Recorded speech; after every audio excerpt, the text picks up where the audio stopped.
Hey everybody, welcome back. It's the podcast that you listened to last week, maybe, we hope. It's the Squares Round Table. I'm Mike, and over there is Jeff. Yeah. And over on that side is Ivan. Well, not that they can tell what side we're on, but yeah, here we are. Yep. There's a table. Yes, indeed. Welcome, everybody, to Squares at a Round Table. Yeah, man. So many wonderful things we need to talk about today, or want to talk about today, in the hopes to entertain you in a way that it'll appease your funny bone in sort of ways. Yes, lots to talk about. So, firstly, Jeff, how was your week? Oh, God. You really want to go to me first? Mine was kind of eventful. Good. That's the idea. Mine was kind of eventful. Well, it didn't start that way, so I kind of went to a speech contest, but that's not really where the story begins. The story begins afterwards when I decided to hang out with some people, and we're like, where are we going to go eat? And I said, hey, I heard about this place called the Overtime Bacon Bar, and their specialty is that they have regular food too, and they have a stellar Jack Daniels menu, which also made me drool, but essentially they have an entire menu of stuff of food that is made with bacon. When I say the menu, I mean from appetizers to desserts to cocktails to main courses. And so I was like, okay. It was funny because when you go to a place like that, you're like, all right, it's like I'm looking at the menu. They're like, what would you like? Yes, please. It was funny. We were originally just going to do lunch, and the next thing you know, some other people joined us. So we were there a little bit longer than I had planned, and I ended up having 2 meals there.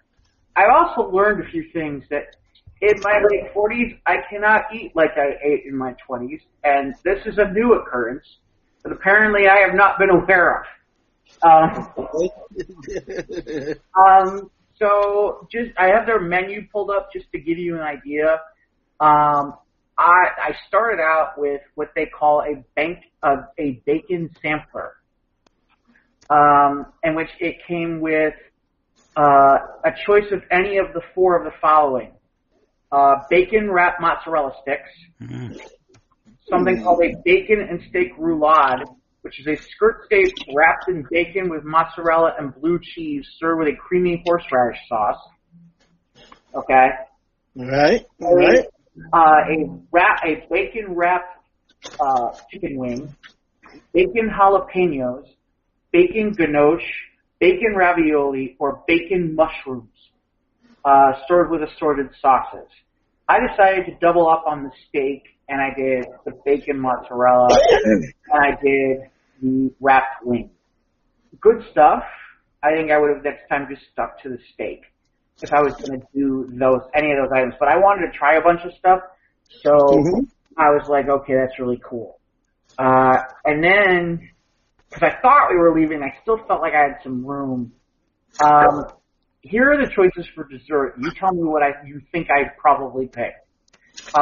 There's the bacon brownie, the bacon Twinkie, the bacon root beer float, the bacon chocolate ice cream, and the bacon Oreos. Yikes. Wow. It sounds like you said, it sounds like you go to this place and end up in hog heaven, so much bacon. Yeah. So I tried the bacon Oreo. Okay. Which apparently comes with a shot of Bailey's. Kind of like not to dip, but apparently kind of like almost like a cookies and milk kind of thing. Okay. So the Oreos, when you cook them like that with the bacon, it's almost like you're eating like a s'more with a savory component. And then, if anything, the only thing I needed was more Bailey's. But it was really, really good. They were like evil. They were really, really evil. And then later on, because we were there longer than I expected to be there, they have an entire menu of and it's funny, I'm looking at it now, I don't see it here. They have an entire list of like BLT like the burger looked phenomenal. I saw somebody eat the Twinkie with the bacon. You know, but they had an entire thing of different types of BLTs, and they put like a half a pound of bacon on there. And the one that I had was a BLT mixed with a PB&J. So a peanut butter and jelly BLT. Oh. And at first I was like, this should probably be a bad idea. And I asked the server, I'm like, what do you think of this? She's like, oh, that's my favorite item. I'm like, okay, let's give it a shot. That was awesome. Evil awesome. I've learned an important lesson, though. One, on those occasions, you cannot drink a soft drink. Because your arteries are already clogged and dying. Two, so the PB&J BLT came with like the possibility of a side, and I'm like, oh my god, if I eat anything fried, like fries or anything like that, I'm going to die. So I was like, what else do you have for sides? She's listing them all through. I'm like, oh, nope. She's like, oh, we have a side salad. I'm like, yes, give me the side salad. That might save my life. A side salad helps to justify all your past sins for the day. Yeah, so here's the thing. I didn't realize when you eat that much bacon that apparently your body and sweat can start to saturate and smell like bacon. So I smelled like bacon for like most of the night afterwards when I got home. It's like when you fry bacon in a house and the kitchen smells like bacon for like half a day. Yeah. I smelled like a giant piece of bacon. I didn't know, it was like, it was crazy. And the smell coming out of all the orifices of his body. Jeff's like, I have become bacon. That's kind of what happened. It was kind of crazy that way. So I went there on Saturday. That was really pretty cool. It's out in Lombard. Definitely was worth checking out. I will go back. I don't know. Next time, moderation will be my friend. Let's see. And then met up with you gentlemen. We'll talk about that later, I think. And then over at Max and Benny's. And then Sunday night I worked on my speech getting ready for the contest, and then raced home to try to watch the end of Wrestlemania, to which I was able to watch about another 90 minutes of the show live, and then I went back and was able to watch a couple other pieces, and we can talk about that a little bit later. The biggest thing is, I'm so glad I did not just watch the show in its entirety. If I had sat down at 4 o'clock Central Time to watch the show, it ended around 11:30 Central Time. Wow, that's 7.5 hours, wow. 7.5 hours of show. Now, in fairness, you don't necessarily have to watch the pre-show, which is like from 4 to like 6 Central Time, but even if you don't watch that, we're talking 5.5 hours. Well, the folks in the stands got their money's worth. I guess. I mean, like I said, considering how much tickets cost to be there live, it's like, I don't know how I would have been able to leave. I think I would just been like, oh my god, I definitely don't want to drive now. So yeah, that was kind of my weekend. I don't know which way I want to go. Do I want to, actually, what am I saying? Both of you can probably talk about Dairycon, so go for it. Yeah. Well, me and Ivan, I got together with Ivan here on Thursday, went downtown, pick up my buddy Ivan. I was on Martin, I think over by the intersection at Martin and Addison. And I stopped, and I looked down. I'm at a stoplight. I looked down at my phone, and Ivan saw, I'm 15 minutes late. So I was going to meet him at, I think, Ward Mathers. Yeah. And it's okay. So I'm at the light, and it's still red. I'm waiting for it to turn. And I inch forward, and I see a flash. I'm like, what was that? And then 2 seconds later, I saw another one. I was like Dennis, oh, shit. I got a red light camera. So we'll see. I'll keep you posted on that as to how much that'll run me. But I was inching forward, so I must have been guy went past the line. So yeah, you probably popped off the trigger. But there have been known cases where things like that have happened, and it just becomes a warning shot. So that's what I'm hoping that it is. We'll see. Well, even so, you didn't go through if you're still sitting there. Right. No, I did not run the red light. I was just inching forward. Right. So they just might let you get off on that. We'll see. So I'm hoping for that. Y'all be the first to know here at Squares Round Table. Mike's traffic light update. We got Ivan, and we went out to this little Chinese place by Lake Zurich, and food was decent. It was just like a little Chinese place. It was nice for lunch. Well, it's fast food Chinese, so I mean, it's not going to be bad, but it's not going to be. It's not like Plum Garden or anything like that. Well, Plum Garden is a famous Chinese place here in McHenry. Yeah. It's it has a reputation here in McHenry County. Are we talking like Panda Express? No. This is privately owned. Okay. I think his sons tried to do one. They tried to open one in another location, but it failed like in a year. I mean, maybe just because they didn't use pans that they've been cooking for 30 years. I don't know. That says using the same amount of MSG in the recipes, you're saying? Yeah, maybe, yeah.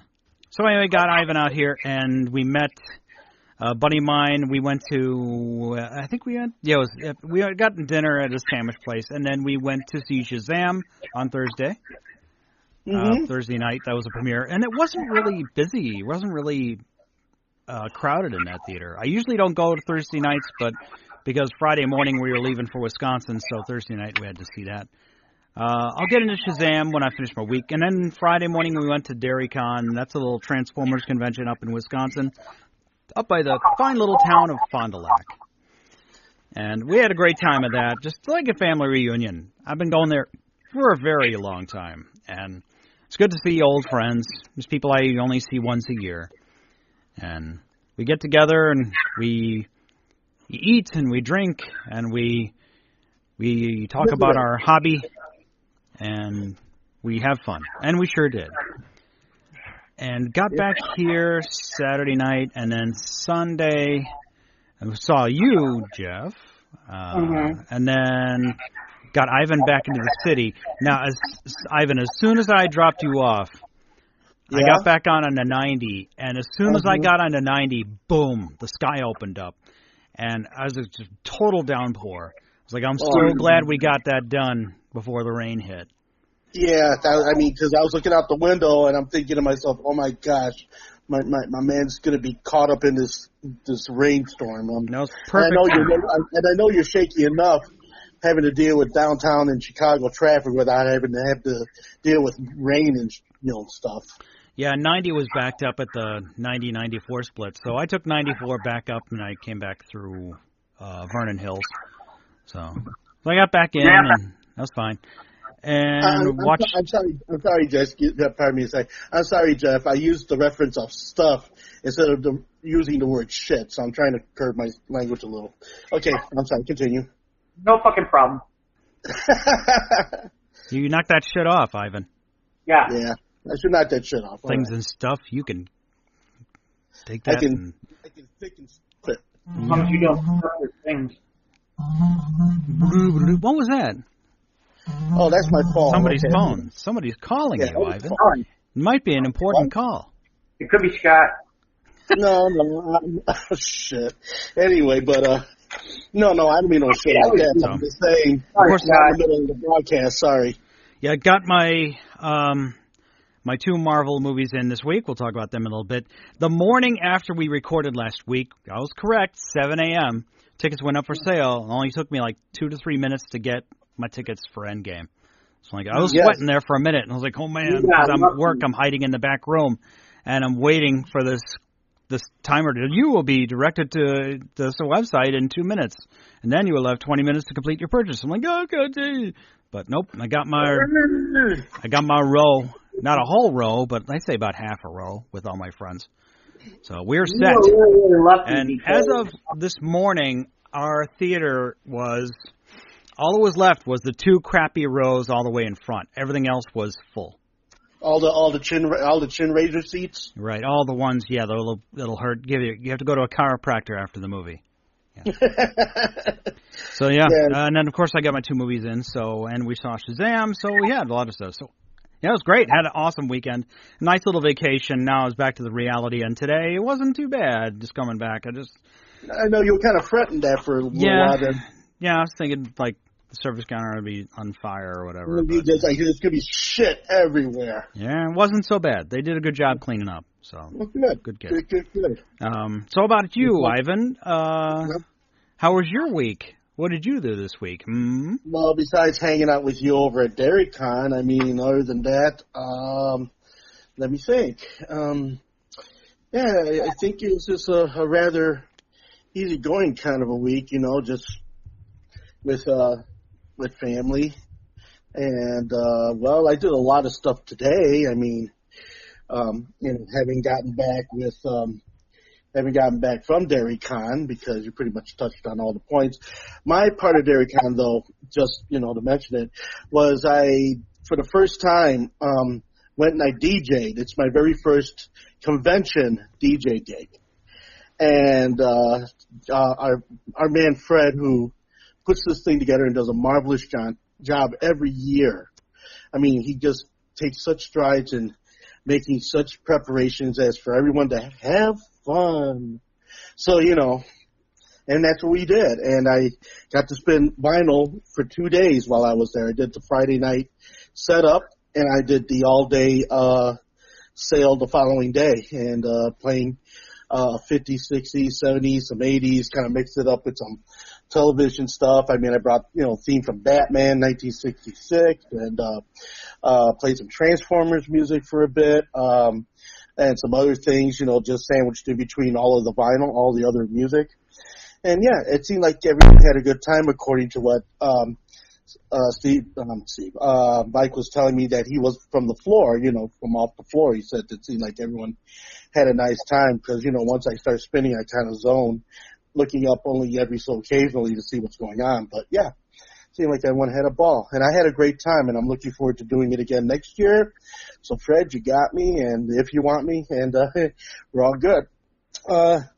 And then, Kay got home and, rested. Julie made a wonderful meatloaf with mashed potatoes and a salad and broccoli. I mean, it was just this beautiful welcome home meal that she prepared for us, and we had the best time. We had strawberry shakes using strawberries from our fridge. We were using our new blender, and that was really cool. And then we watched Indecent Proposal. I mean, I've seen it, but I hadn't seen it. I don't remember much of it because it's been a long time.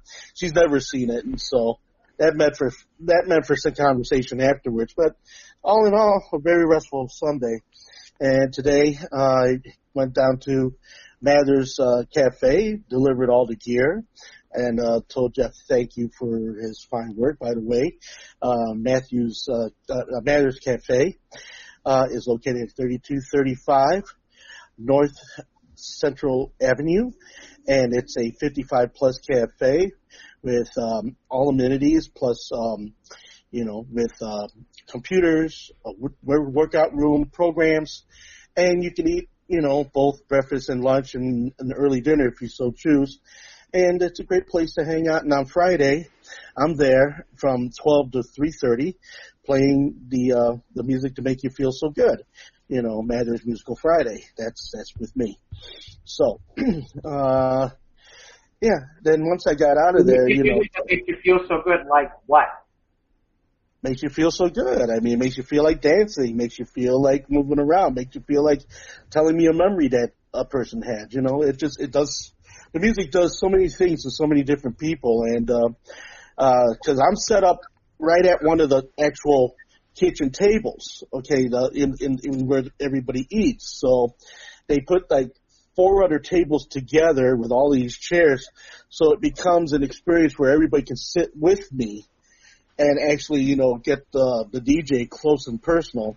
And, people are laughing. Some of them are playing cards. Some of them all of them, rocking to the music, and just having a fine time. And then, the people that are around me who are eating and stuff, I look out and they're having a great time too. And like I had mentioned, if you need help with your taxes, you can get that done there. If you have financial situations, you get those fixed over there. They do a number of really great services over at Mather's Cafe, and it is really quite the place. We have Angelina, who makes a great pizza. She is from Sicily, so it's the real deal. And not to mention all the other great food they have there, both on breakfast and lunch. They do specials like if it's 17 outside degrees, the soup is only 17 cents. And then 95 cents buys you a cup of coffee all day because they just keep refilling it. So it's a lot of really nice things. And then me being there is kind of a give back because there was a time in my life where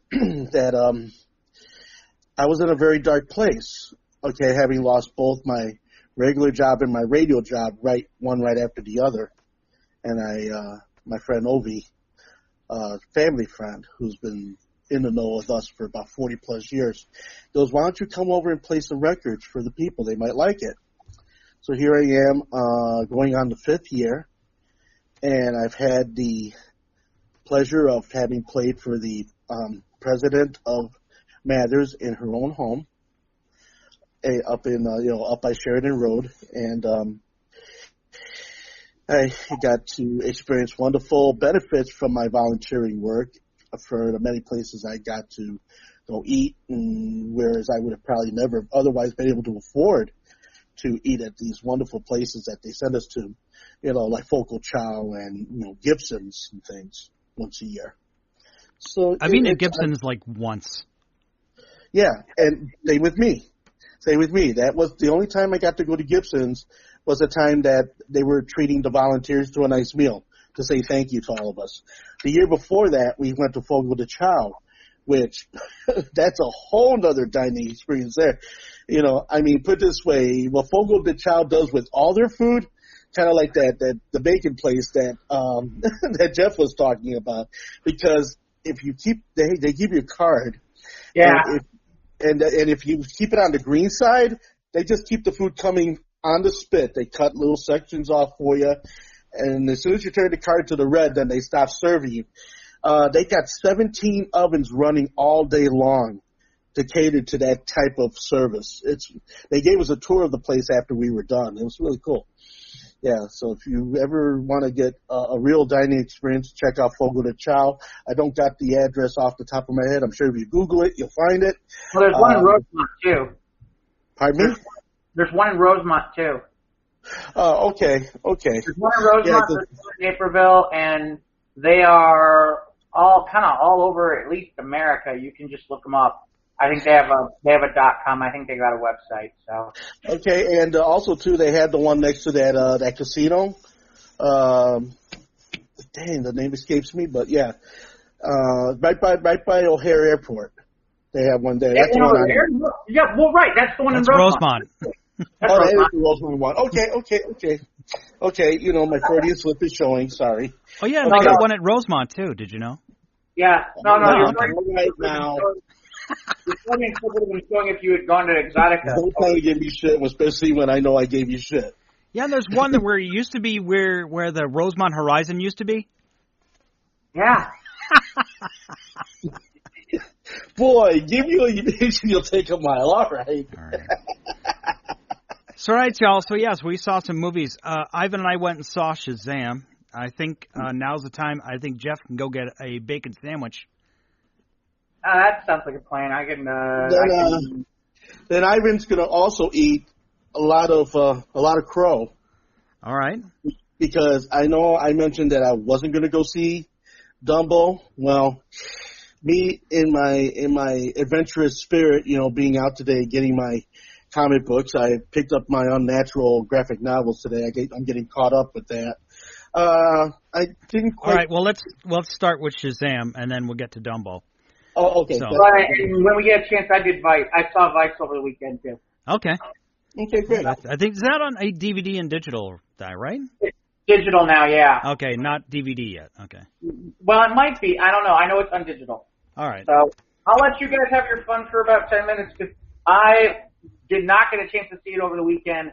ironically, I will see it.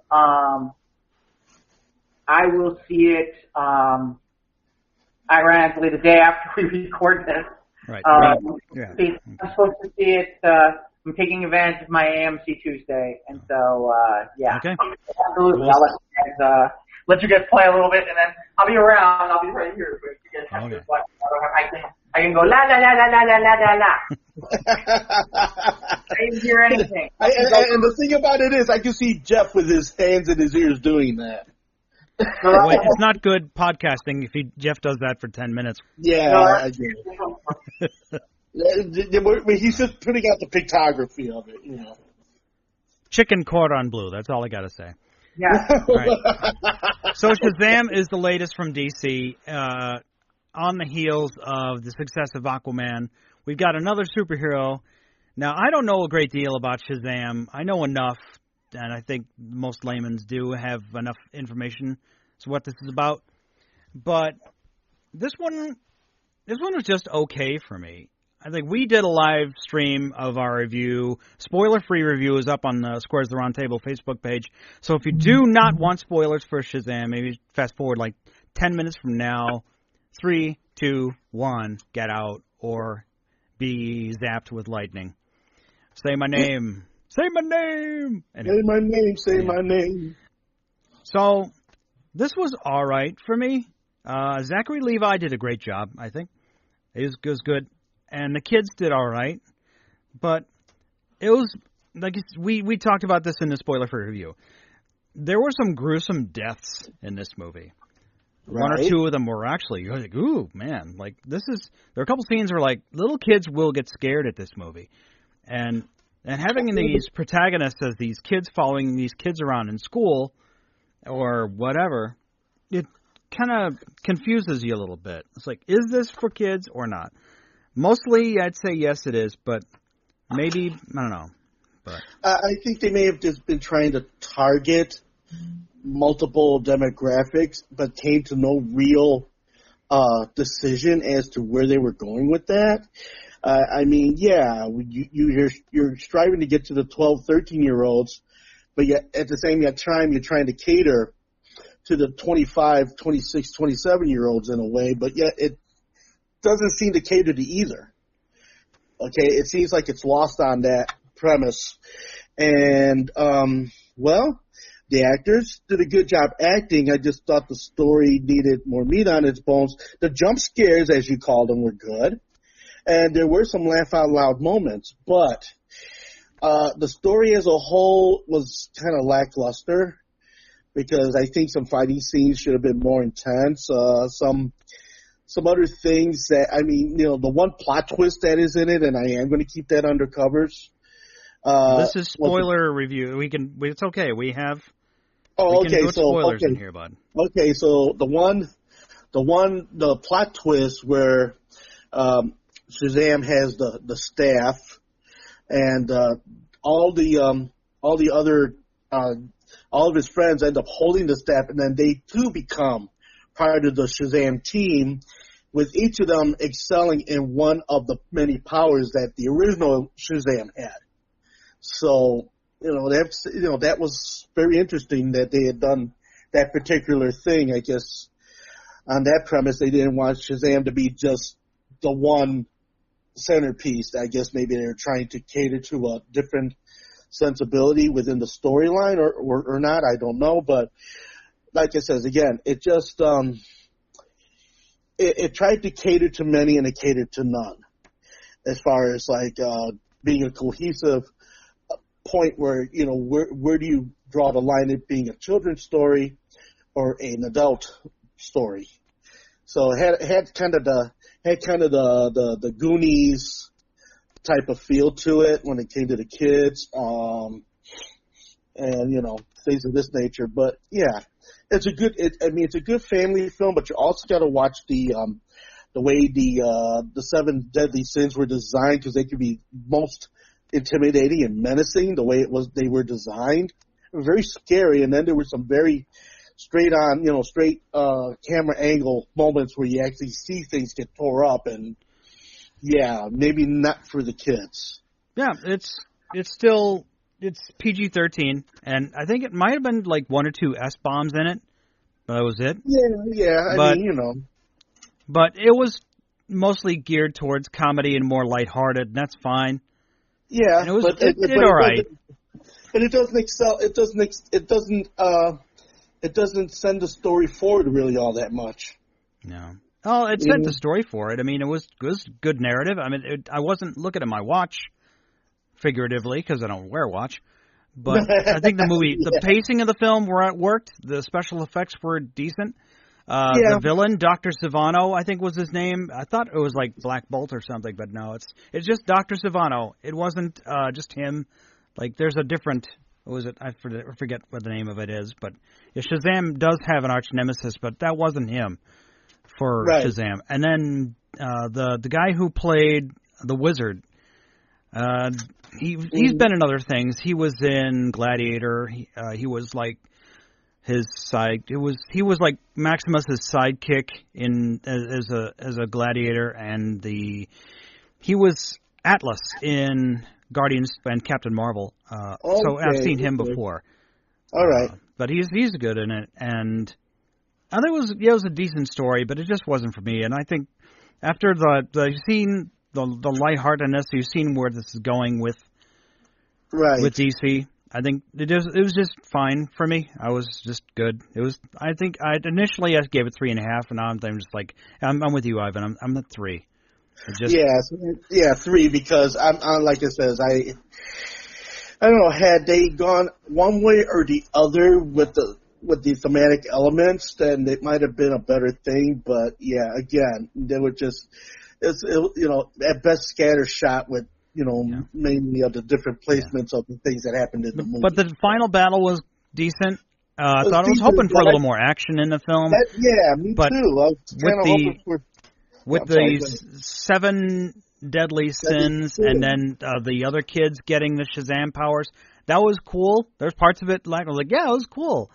Yeah, that's what I meant. They all got a piece of Shazam as far as their powers were concerned. Each one, it seemed to me like each one acquired a power. Maybe like one was more proficient at their power than the other. Like Darla was better at speed or whatever. Yeah. So. Uh-huh.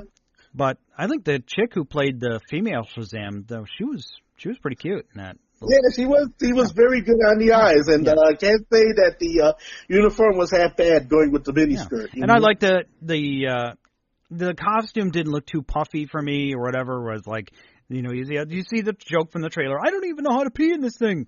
No, it didn't look like it was.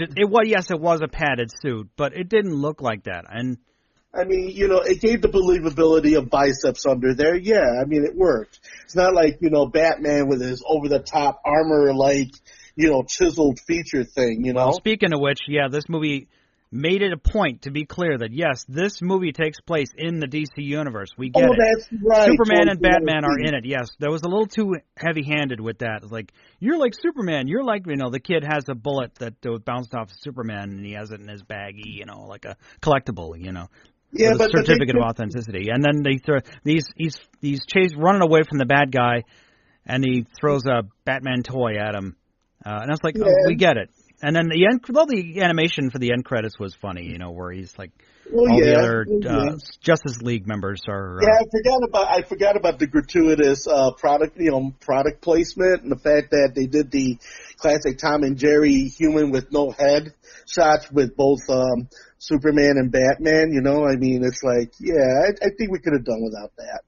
Yeah. Oh, so it was just fine for me. 3 out of 5. Yeah, man, I think. But it's good for a rental, and I think Jeff will be satisfied with his. I think he'll be satisfied with his matinee. Tuesday. Yeah, it's $5 Tuesday. Okay. So you saw Dumbo, and now you were fresh out of the theater. You were minutes from. You saw this Dumbo movie minutes ago. What convinced you to go and see it? Well, curiosity was the big one. Okay, because, all right, everybody panned it. A lot of people said it sucked. A lot of people said this. It was, the heart was taken out of the story. Okay, me, when something gets to me, I got to take it on, right? So I figure, okay, I'm going to see this for myself. So I, after going to G-Mart for my comic books, which thank you G-Mart for the wonderful service that you guys do there. And then I went to Disco City, kind of nice but a bit forlorn record and musician shop, and I bought a few albums from there. And then I go down and looking down the street, and I say, okay, there's Dumbo, let's do this. Okay, let's just take it on your own word. Because I'm always saying, yeah, you know what, critics are just disgruntled actors, so I'm going to go in and just find out for myself. So I went in, I sat down, and it engaged me. It truly engaged me. I mean, Tim Burton has done, wondrous things with all of his other product. And he seems to have an affinity for, the earlier last century. If you notice, a lot of his productions tend to go in that direction, towards that, like late 1800s, early 1920s, 1910s, and that type of thing. Okay, so it was a case where he incorporated a lot of that, but then there were a lot of futuristic flourishes through the movie. And, they did replace a lot of the elements, which I guess they really couldn't make it, they couldn't transfer the cartoon elements into the human element in this movie without it becoming somewhat campy or somewhat ridiculous. When does this take place? When does this movie take place? Does it say about what year? They don't mention a year, but by looking at it, I am guesstimating it at somewhere in the early 1900s, like the 1910s or the 1920s. Okay, no horseless carriages. No horseless carriages. I mean, there were wagons, but no horseless carriages. Okay, I'm looking at pictures from some of the stills here from the film, and it looks like maybe like late 1800s, early 1900s. Right. So see, and then of course like I had mentioned, some of the elements they had taken like in the future and tried to antiquate them, but it's still a modernistic device and a modernistic design from within the framework. I mean, the colors were outstanding. The cinematography had a lot to say for it, and the CGI worked really well within the framework of the movie. I was very impressed. It was seamless. It was clean. I mean, and the thing that it never thought it would give me, the feels. It gave me the feels. Not one time, not two times, but 3 times in the movie. Okay? Because in order to make it viable for an hour and 90 minutes, because the original movie from 1940 was only clocked in at 60 minutes. So the things that they added really worked for it. Okay. And as far as some of the takeaways from the earlier Dumbo movie, like, for example, when Dumbo drinks the tainted water with champagne and starts seeing pink elephants. Well, those were shown in this movie, okay, but they were bubble animals that the circus that they ended up going to were creating from the floor up, and it became this ballet of bubbles to match up what happened in the pink elephant scene in the original Dumbo, which it worked. It was gorgeous. It was engaging, and not to mention that all the actors, Alan Arkin and so many others that were in the movie. Really How was DeVito as the ringmaster? Yes, Danny DeVito was the ringmaster, and he played his role well. Okay. I mean, it's like the older the guy gets, the more distinguished he becomes. It really, he carries that type of role well, being the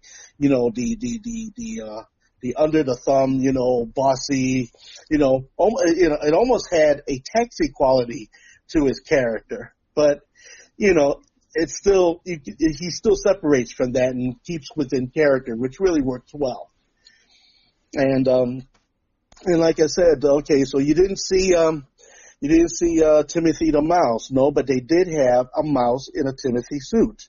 So they gave, a note to, okay, this is what we were going to do. Now this is what we're going to do with the son and daughter of a of a horse rider, okay, who was in the circus. He ended up going to the war, and it also addresses, disability. He comes back, he's decorated, but he's lost an arm. And, so it actually has a coherent and wonderfully structured story. The things that you recognize in it, you will recognize in it. But then the new things that they added to it will keep you interested in it. So in Tim Burton's inimitable style, he does his magic once again. And I have to say, yeah, I'm eating a whole big bowl of crow right now because I talked a whole lot of shit about it beforehand. Okay, and I'm going to be the first one to tell you I was wrong. I was wrong. So I'm going to say yes, if you have an opportunity, if you really love the over-the-top fantasy style of Tim Burton and his vision of what he thought Dumbo should have been, it's a definitely worthwhile and entertaining motion picture, and it does give you the feel. Some of the things you'll kind of say, yeah, I kind of saw that coming, but not as many as I would have thought they would have done with that. There were more surprises. So I have to say, bravo Disney. And of course Tim Burton, way to go, man. 4.5 mans. Okay. Wow. So good. I'm glad you enjoyed it. I'm glad you're eating your crow. But don't eat during the show. No, I'm not. I'm gonna keep it in the oven till afterwards. All right. Have it nice and crispy. Get some crispy crow. Get some sauce on it. Wrap some bacon. I was gonna say, yeah, does that place have bacon wrapped crow? I like some of that bacon wrapped crow. Can you dip that bacon wrapped crow in some chocolate and make it chocolate bacon wrapped crow? Your pronunciation makes me wonder what exactly you just said. I thought I heard something about chocolate crap rolled crow or something. Chocolate bacon wrapped crow. Oh, okay, just checking. You guys were supposed to bring me back to the Dumbo thing. Okay, so it was good. All right. I think I'm gonna wait for on demand though. I mean, it'll make a good on-demand movie. It's got that type of thing, but be ready for some things that you would have never expected it to be. It really has a bunch of I'll wait till I can see it at home. I'm not going to go see it. Isn't that really kind of just Tim Burton's whole MO about be ready for things you never expected you were going to see? Well, and he made it so. He made it so. Okay. I mean the extension of the story, you could tell was carefully thought out. So it's like, yeah, because they know that, Dumbo is an evergreen, I mean, like everything else that they're doing at Disney now with all the redos, using human actors and actresses, all their classic, cartoons. Yeah, some work, most don't, but, but in this case, yeah, I think he did more good than bad. Well, Almond Joy's got nuts, Mounds don't. Huh? Never mind, Ivan. Well, okay. Took me a second. Okay. Yeah. All right. So, Jeff, how was Vice? It's interesting. I wanted to see Vice when it was in the theaters, and it just didn't work out timing-wise for me. I know. There's like December, all the Oscar bait was just too busy with all the tentpoles in the way, so. Yeah, and it was weird because all of a sudden it didn't seem to be at movie theaters where I could get to it.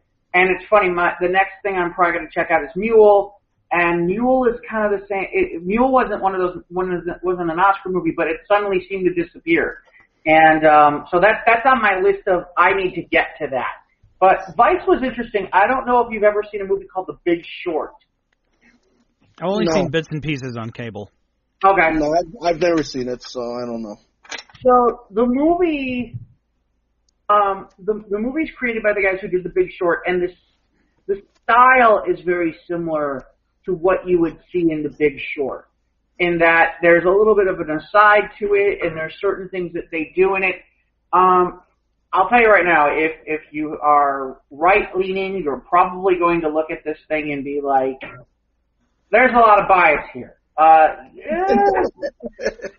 Yes and no. I mean, all right, I'll give you, if you're watching Fox News all the time, yeah, you're probably not going to be a real fan of this movie. But there's some really fascinating stuff that they talk about in this movie. It's interesting. Everybody talked about Christian Bale and his role as Dick Cheney, and it is interesting. I never really kind of saw him otherwise.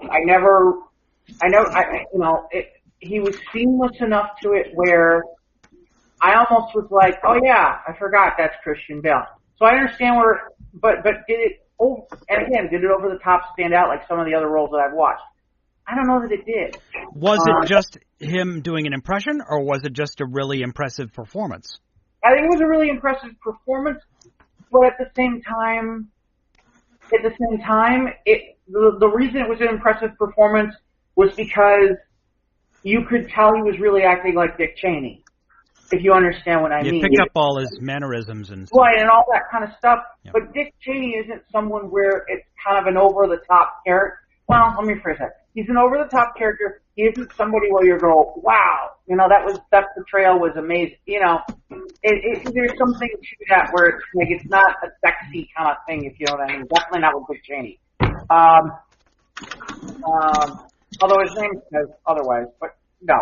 I thought Amy Adams actually was really, really good. I was very surprised. Ivan, you okay? Yeah, I'm fine. Okay, I'm just hearing some background noise. I thought Amy Adams was really good. I thought Steve Carell, solid cast. I mean, Steve Carell, Amy Adams, Sam Rockwell. Sam Rockwell as George W. Bush was interesting. Yeah. Like I said, it's a solid movie. Tyler Perry is Colin Powell. I almost didn't recognize him. Wow. Well, Tyler, that's because Tyler Perry, he does his roles well. Well, like I said, they did Adam McKay did a really good job with this particular piece in terms of writing and directing. It definitely is more slanted towards if you're a left, if you know certain things about left, more left, and I'm sure there'll be people who were, if they were watching it, they were like, yeah, you left out this or you left out that. But there's some fascinating pieces here where you don't even realize how far certain things reach or how certain things may have gone down. And, it's an interesting piece. And it's funny. There is actually kind of a post-credit scene to the movie, and it kind of addresses that. And they do an amazing, it's kind of an interesting scene because there's two people fighting about it and kind of like almost what would be like kind of like a marketing group kind of thing, like one of those like focus groups. And the one girl turns around and is like, I really just kind of, I can't remember what's, insert random pop star that, you're like, whatever. And she didn't even want to care to talk about this stuff, just to kind of give you an idea of how we're not paying attention in our society now. Right. Like I said, it was a fascinating piece. I liked it. I would say probably, I'd say 3 Yeah-Mans. I definitely don't think it should have ever been considered for Best Picture. I can see why people thought highly of Christian Bale's appraisal of Dick Cheney at the same time. I would have gone with someone else for, I don't know that Rami Malek was my answer. I really thought it was Bradley Cooper or, what's his name, Viggo Mortensen for Green Book, but. Oh, yeah. Ivan, have you seen that yet? Who? Oh, yeah, no, Me? Ivan hasn't seen Green Book yet. It is out there. I mean, I know about Don Shirley, but I haven't seen Green Book, no. It's funny, it's out there on demand, but I don't know if Ivan can get to it that way. But yes, No, I don't get any of those services here. All I I got don't is get none of that shit. I'll send you a VHS tape. wise guy. How about Betamax? We should get him a Betamax. Okay, you mugs. What else is new? So 3 out of 5 Yeah-Mans for Vice, huh? Yeah, I'll give it 3 out of 5. Okay. I am looking forward, like I said, I am looking forward to Shazam. Maybe I'll try to put up a spoiler-free thing either tomorrow or Wednesday talking about Shazam. Yeah. I haven't seen, that's another thing, I haven't seen Creed 2 yet. That's one I should get my hands on. Yeah, Creed. I like Creed 2. I like Creed 2 a lot. I love the first Creed. That was a great movie. I would like to get my hands on Stan and Ollie. That's the one I want to get my hands on. It's funny. That's on demand right now, too. All those movies that kind of slipped through when all the tentpole movies happened in December, all those movies are finally, out there now, which is frustrating because, about a month ago, I would have liked to have had all those choices to look at as we're now coming into like the right season where it's like, oh, we're starting to get some movies. Like I think, isn't Hellboy coming out this weekend? Hellboy's coming out, yeah, either this week or next week. It's before Endgame, yeah. I feel bad because I have a feeling that movie is not going to do what it should. It's going to get lost, yeah. And it's going to get lost. That's too bad. That's really too bad. I mean, everybody's going to Endgame, so it's going to basically be that type of a situation where it's going to get swamped over. It'll have 1 week to make money, and that's it. That's it. And unfortunately, it's in a bad spot. Well, originally, Shazam was supposed to be, like in February, and then all of a sudden it ended up at the beginning of March. I think it might have done better in February. It was supposed to be in February, and then all of a sudden it was at the beginning of April, and I think that did not bode well for Hellboy because you would have had people who were like, all right, I do kind of want to see kind of something comic booky before I get to Endgame. All right, Hellboy, okay, sure, I'll do that. But when you got Shazam out there, I just have this feeling that means that Hellboy's not going to get the love it should, and that's too bad because it probably deserves it. Didn't another movie end up going that way too? That was of recent release. I don't know. Well, honestly, Dumbo's not doing great at the theaters. I will tell you that now. Oh, it's just one of those situations. I think it's because everybody wants to get to Endgame. Well, I don't think it's that. I think that there's apprehension about that movie, and because everybody's looking for it to be the movie of 1940. They're not thinking. Tim Burton is the giveaway, you know what Tim Burton does. As a director, that should tell you, yeah, okay, it's not going to be the 1940 Dumbo. Right. Oh, I didn't expect it to be the 1940 Dumbo. Which is good, because I don't think, they should go the same route as they did with, frame for frame, shot for shot, like they did with Beauty and the Beast. Right. And there wasn't enough of it there in the first place, like I mentioned earlier. When the original running time on the original Dumbo was only 60 minutes, and it was a labor of love because of the war effort at the time it came out. So, they rushed. I know. I remember Robert Stack was all like, "Come on, I don't want to miss Dumbo." Thank you. That was 1941. Oh my goodness, I'm old. But I don't know. I think there was some apprehension just on Dumbo. It was, I think that was nervous. Tim Burton is so hit or miss. He really is. Okay, look what happened with Mary Poppins. Everybody thought it was going to be a reboot of the original Mary Poppins movie, and nobody took the time to discover that, no, this is a new adventure of Mary Poppins. Well, the title says Mary Poppins Returns. I don't think a lot of people were misconstrued in just thinking this is because you know what, a lot of people can be conditioned to title conditioning. It's just like, oh, okay, the return of Mary Poppins. Oh, okay, she's coming back again for whatever reason. A lot of people sometimes automatically gravitate towards that, but then again, that could be subject to conjecture. You watch any TV, Jeff? Trying to think off the top of my head if there's anything I can. Aside from WrestleMania, unless you want to expound a little bit more on WrestleMania. As long as we got 2 seconds, sure. I'll be honest. I didn't watch every match. Like I said, I came back close to 10 o'clock, and they still had a good hour and a half to go. I think it was a solid show overall as a whole. From what I could see and from what I could tell, the thing about WrestleMania to me is that it's a time where you either are ending stories or beginning new ones, and sometimes I feel like lately the beginning new ones sometimes doesn't come up as much. And I'm of the old school where it's like, yeah, give me a couple of surprises, give me some real surprises.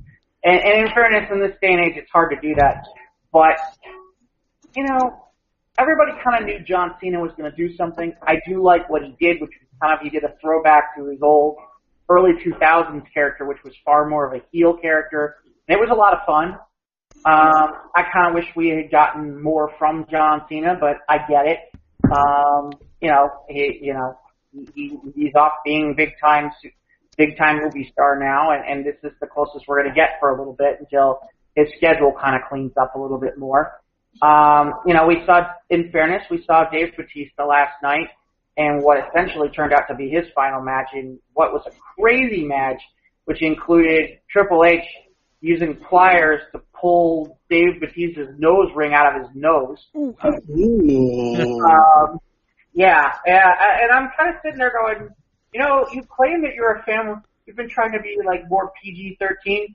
Definitely not PG-13. No. In fairness, that was after 10 o'clock. So maybe you figure the kids are all asleep. I don't know. I thought that match wasn't too bad.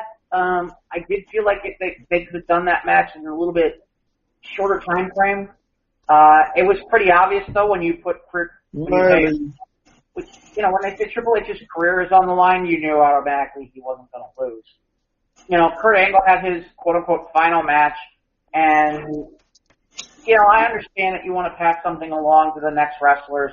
At the same time, I'm kind of like, no, why can't Kurt Angle win at WrestleMania for his last match? I don't understand that one. I really feel like that's the McMahons getting back at him on the fact that for a while he was at another company and helping them. And I think there's part of that. Really the best match of the night was probably Kofi Kingston, Daniel Bryan, and Kofi Kingston wins the WWE Championship. Kofi's been in the WWE for 11 years. He's an amazing performer. He's an amazing wrestler. And honestly, I don't know why he hasn't had this opportunity sooner. So really his first ever title shot, and he wins. What's really also cool about it is there's The Rock, but really in reality, this is like the first true, real black athlete who's held the WWE title that I can think of, at least in my lifetime. And he is originally from Jamaica, so not only that, again, somebody who's not from America, so that's kind of cool too. And good for him. It was great. I thought that was a really great match. I heard that the AJ Styles Randy Orton match was really good. I did not get a chance to see it yet. The other thing, obviously, was I think Michael would do it that the women basically were the main event for the first time ever. You had it was the first time that a woman match was the title card. Right, was the main event title card, and so you've got Charlotte Flair, who's the daughter of Ric Flair, who already within a couple of years is practically one of the most decorated women on the roster. You've got Ronda Rousey from UFC fame who's there. And then Becky Lynch is basically channeling every part of Steve Austin right now, in her character. And it's made her quite popular. I thought it was a good match. I thought there were sections that were clunky. I'm glad Becky Lynch won, but at the same time, the ending was a little clunky. And I don't know if they're trying to set up for something for down the road or what the deal is. I'd have liked a cleaner ending, especially when that's the last match of the night. Or something more definitive done at the end. Like, fine, you want that kind of an ending? Fine, let Rousey go nuts and go beat the crap out of Becky Lynch and have that kind of thing happen, if you know what I mean. I'd have liked a little bit more that way. But like I said, overall strong show. Hulk Hogan did show up at one point in the beginning of the show. But like I said, what was he there to do? Just kind of be there. I hate to say it, Hogan's what? I don't even know what he is. He's in his late 60s, I think. Is he in his late 60s? Maybe early 70s. I don't know. I want to say his early 70s, man. Because, he's all gray now. No, well, he didn't have any hair to begin with anyway. But he said his beard, man. Ivan, you've got some background music going on. Yeah, he's got that. I need you to kill that. Yeah, well, don't kill it, but just don't have it on. Yeah, it's coming. It's popping in. Don't need any unneeded additional audio. Yeah, 65. Thank you, sir. Thank you. Appreciate it. 65, and I know he's bucking for one final match, and I'm like, Who, Hulk? Yeah. Oh, yeah, no. He kind of wants this one last little send-off. No. Well, now that he was back off and in because of that phone call that was recorded, and he dropped a nasty word, which we will not mention here, but now he's back and... He's sort of back now. In fairness, if he really wants his moment like that, there are ways to do it and protect him, but he's not getting a singles match. There's just no way. No. You can't give him a singles match. Now, it would have been interesting. You could have teamed him with somebody like John Cena. Maybe. And John Cena would have covered him, and all you really need to do is have John Cena get into trouble, then he tags Hogan, let Hogan do his thing, and that's it. The other thing was, the first match of the night, ironically, was the Brock Lesnar match. It was maybe 5 minutes long. I gotta be honest, I like Brock Lesnar, but it's time for Brock to be gone for a while because they just have him destroy everybody, and then there's no reason to watch the matches. There hasn't been a really interesting Brock match in a long time now, and maybe it's a good thing for him not to be around for a bit. So it was a good WrestleMania. You think it was worth the time? Yeah, from everybody I've talked to and everything that's going on, for the most part, from what I saw, a solid show. Okay. But again, it's a solid show. It's a good show. I think there was value to it. It's like 7.5 hours. I mean, obviously that includes the pre-show, which had stuff, but anywhere from 7.5 to 5.5 hours. I mean, the thing ended at 11:30 Central Time, and if I had basically had other stuff going on, if I had watched all the way through, I'd probably be close to dead by the end. That's way too long. They got to figure out a way, either have multiple cards that weekend or something. I don't know. Or have it over 2 days. Yeah, have it over 2 days or something, because it's just. You want to get everybody on, fine, that's fine. Have 2 days. Have 2 main events. Have a Saturday main event and a Sunday main event or something like that, and do that. And that would be great, but I don't know. It's too long. I am surprised there were a little bit more, although I will say, so Ronda Rousey uses Joan Jett's bad reputation for her opening music to go down to the ring, and they actually had Joan Jett there to do it. Wow. How's she looking these days? A little ragged. Mm-hmm. A little ragged, but I kind of was surprised. I thought maybe we'd get a little more, maybe we get something. I know there were the 2 Saturday Night Live guys, but I'm not a Saturday Night Live guy. It was funny. What's his name? Gronkowski just retired. I thought we'd see Gronkowski. What 2 Saturday Night Live guys? What are you talking about? There were Michael Che and somebody else from Saturday Night Live who were in the Battle Royal and got destroyed by Braun Strowman. And I guess they've been doing some sort of thing, and I haven't cared. To be honest, I just haven't cared, and I don't know who those guys are. And we've had this conversation. Saturday Night Live, I don't think I've watched it regularly since I was in high school or junior high, so... Yeah. Well, I mean, I've watched a little of the latest Saturday Night Live. I mean, but given the climate that we're in right now, the comedy almost writes itself. So I don't know if that's because of that or just because maybe they're just more focused on particular things on that show. I mean, it's not the 1975. Saturday Night Live. No, I mean, I don't think we'll ever get to those kind of heights again. Well, I mean, maybe not never, but not in the immediate. I mean, I know there have been a lot of good configurations in Saturday Night Live over these many. There's some bad years. lineups, and there have been some real good ones. Yeah, exactly. See, you get it. That's what I'm okay with that. The other thing is too. I mean, this is kind of like the old argument about Twitter, where everybody's like, "Well, Twitter should ban Donald Trump." Well, why would you want to ban the President of the United States? This is the biggest thing that ever happened to you. Yeah. You're the biggest fan. Right. Well, let's put this in reverse. If you're Saturday Night Live and every week the president is tweeting about you and your program and how horrible it is and bad depictions and free all publicity. Yeah. Oh my God. Yeah. You're promoting the show, dude. Yeah. Yeah. There it is. So much, Mr. President, thank you for promoting the show on a regular basis. Thank you for perpetuating us forward so we can keep on doing this shit. You know? Yeah. Absolutely. Because even the people, it's the old Howard Stern argument. If you hate it, why do they listen? I want to hear what they're going to do next. Well, okay, same thing. You're absolutely right on that. Yeah. But, WrestleMania I thought was solid. It's funny, the shows after WrestleMania are usually interesting. I'm not watching tonight for obvious reasons. But, and none of us are watching Game of Thrones. Apparently, like 1 billion people watched yesterday. Yeah. I was never the Game of Thrones guy. Neither was I.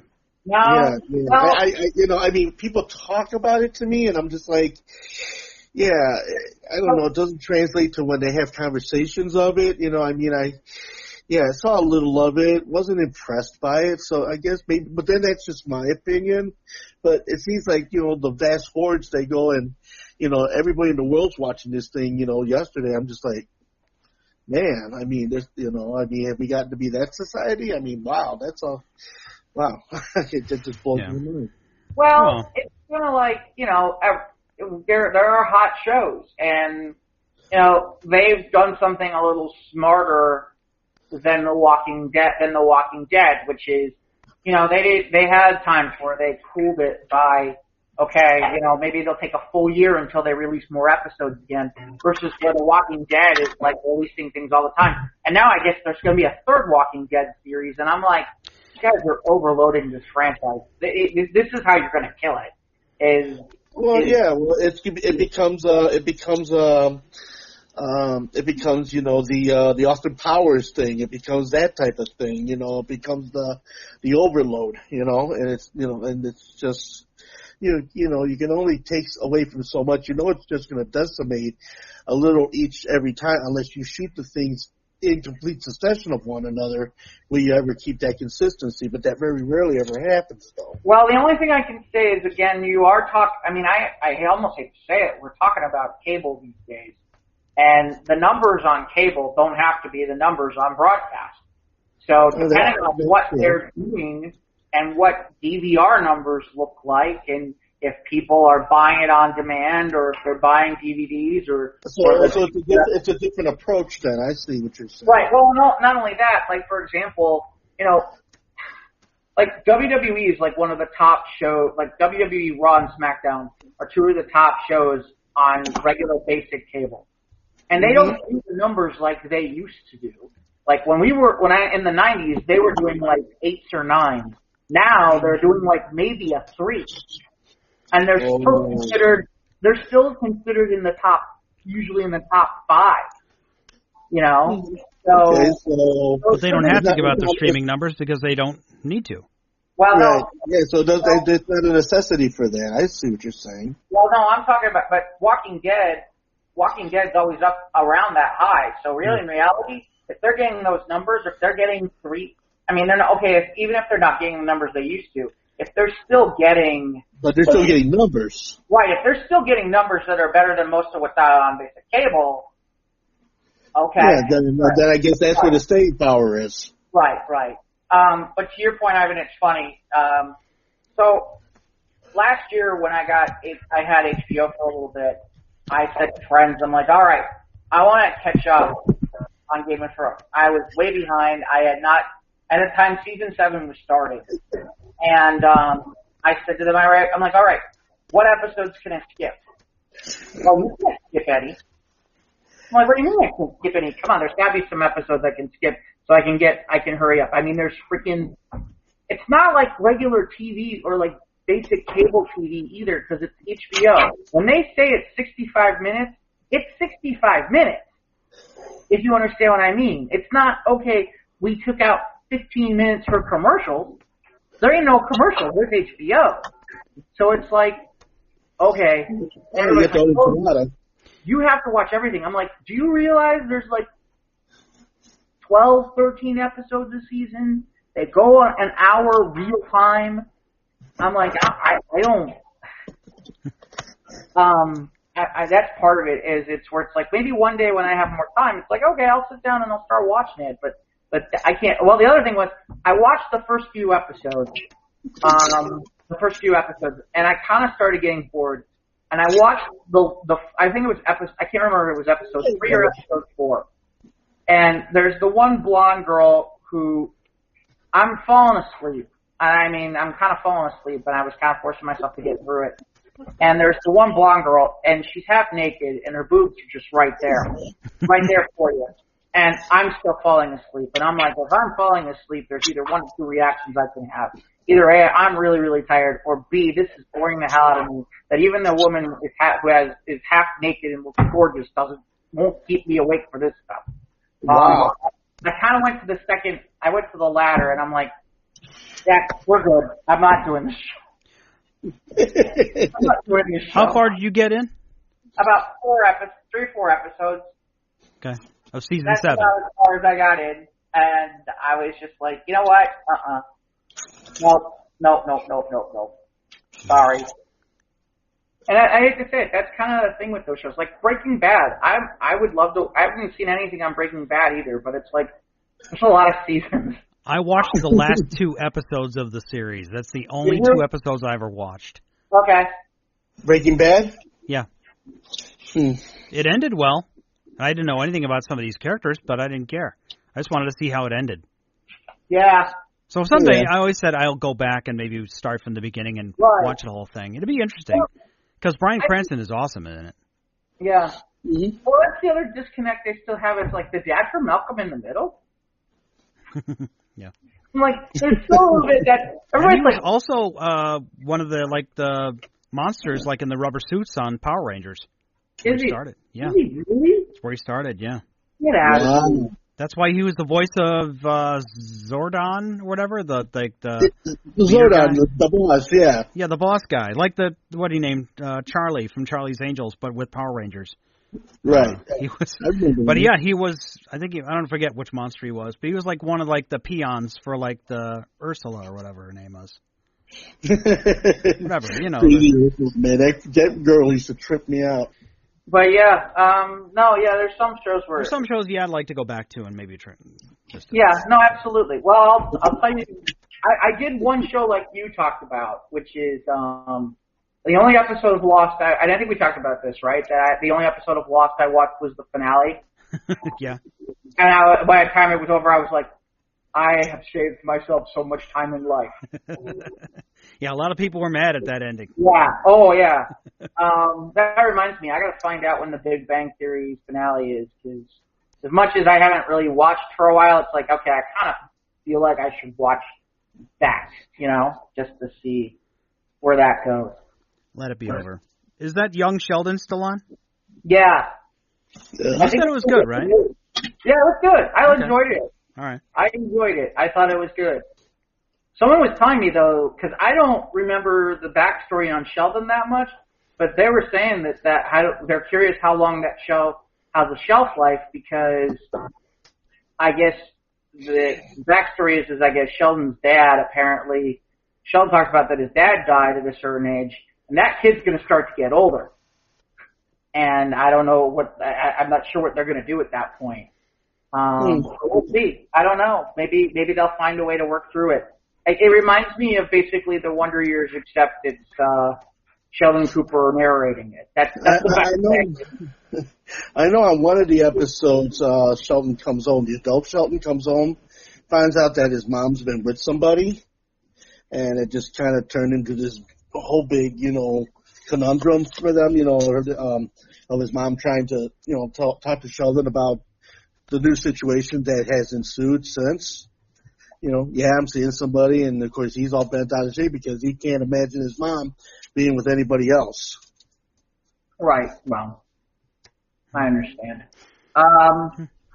We should. It's funny. We've gotten far enough along. All right.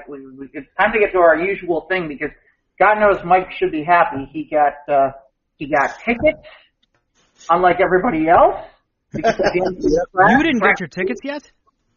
Oh, I told you I'm not getting tickets. Okay, you're just going to sneak in on a Friday morning. My plan is to eke in on an early Friday morning show and play hooky and go watch the damn movie. Especially because that's, well, I guess I'll admit it now. That's birthday weekend for me, so that's my present to me. So I'll play birthday hooky on Friday morning and go watch it someplace and where I probably can get in and be okay. There you go. You know, that's how you play those games. It's like, and now everyone's doing it. Like we talked about last week, everyone's doing it. Like, if you watch one movie a day until it's like, I'm not watching one movie a day. I have a life. How about the people who are going to insanely watch Yeah, people who are like power, like, was it 55 hours or something like that? 59? 59. 59 hours, including then they're going to watch the movie? Nope. Shit. I'm like, no. It's like all the people like who are going to watch like the 6 Star Wars movies leading up to The Force Awakens. Yeah. That's a little bit less extreme, but holy crap, that's still... Well, I mean, we're going to have something That's a lot of Star Trek, man. We're going to have Star Wars, Ivan, Star Wars! Star Wars! Star Wars, Star Trek. That's a lot of Star Trek, man. Oh, man. Really? Wars, man. Really? No, Mike and I are going to basically... Mike and I are going to kill you in that one. What? If I could, I would force choke you through the microphone. Dr. Spock would use his Harry Potter wand on you. Yeah, or something like that. Oh, come on now. See, I'm not that out of it. Okay. Send you back to Mordor. Oh my God, Ivan. What? So, okay, so let's get started here with my usual thing. By the way, Mike, you figured out how to do the 59 hours. Catheter and a chair that has a toilet flush in the... What the fuck is this? Like a Clockwork Orange type of shit going on here? It's like who would do that to their bodies? That's insane. Trying to kill them. I'll bet as we get closer to this end game, I think you'll hear people like they're dying in their chairs at home because they're binge watching the entire MCU and not like getting up to do basic biology stuff. Oh, that reminds me. I mean, imagine the geek freak that's going to be in that house in 59 fucking hours. Yeah. Okay. Yeah. I mean, the wallowing in urine and fecal matter. I mean, that's fucked up. Man. You know what? You know who should sponsor that 59-hour thing? Axe body spread. And they should give like everybody there a bottle of Axe. That or that in adult diapers, maybe. Yeah, something like that. Yeah, no kidding. Oh my, yeah, no, that's the other reason I need to be there at that time. So okay, so once we got our adult diapers on, I'm not using no adult diapers. I'm just doing 2 a week, so it's all good for me. No, you're not gonna be doing diapers, man. No, I guess they released a scene today from Endgame. Yes, they put out a 1-minute clip. They put out a 1-minute clip. I watched it in a car at lunchtime. And there's one line at the end. Cap says a line at the end, and I'm like, yes! Yep. No, absolutely. Okay. Yep. So, okay, so we are up to Black Panther. Now, these next 2 movies are the direct result of the repercussions of Civil War. Wakanda forever. That's right. The X-Force. I mean, Wakanda forever. Once again, Chadwick Boseman. Awesome performance, great leading role for him as T'Challa. They said this he goes back to Wakanda because they said they don't give an exact time frame as to how long after, but they show the immediate flashback when his dad dies in Vienna when the explosion goes off, and so he goes back to his country, and then we see. Michael B. Jordan as Eric Killmonger, and he is great, and I think he's as great as a great villain. And of course, then we see another awesome villain I loved, Andy Serkis as Claw. I would love more of that, of course. And now, and also like the coronation with M'Baku, like the guys who lives in the mountain, Yeah. That was a cool scene with the coronation thing, and we had Forrest Whitaker there, and the little flashback where he was part of that whole thing with his father in Oakland, which is where we got Killmonger's origin. And it was funny, though, too, at the beginning, because you hear say, Baba, tell me the story of our home. And you think, you assume that it's T'Chaka talking to his son. But no, it was Killmonger's father talking to him. So well, and that's the guy from, what do you call it? What, This Is Us. Okay, he was the dad. He was Killmonger's dad. Yeah, okay. So that's even... Yeah. Yeah. And we get a glimpse. We get a first look at Shuri, the tech wizard. Awesome little bundle of smartass in that. So I love that. Then was the fight in South Korea, and then of course we got our Stan Lee cameo as the guy at the craps table. So love that. And Martin Freeman was back. He was we saw him in Civil War, and he's back here. Because there's word that Claw is going to sell a piece of vibranium to someone in this facility. So they're going to try to catch Claw again. But there was a thing. There was an early as soon as I heard about Captain Marvel taking place in the 90s, where I know she's an Air Force pilot, where I assumed that it was a young Martin Freeman we'd get a glimpse at him in the 90s. But no, they went a different way with that. So yeah.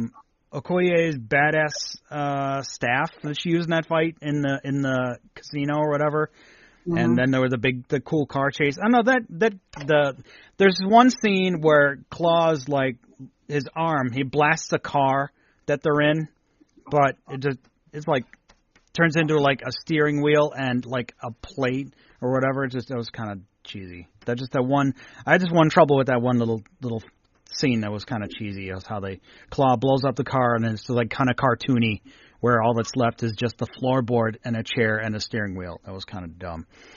And there's another thing. I'm not happy how Claw went out. Claw went out like a bitch. I was mad at that. Claw was a great villain. He was awesome in it. Andy Serkis was great. He went out like a bitch. He did. He's eluded Ivan. But What do you have to say, bud?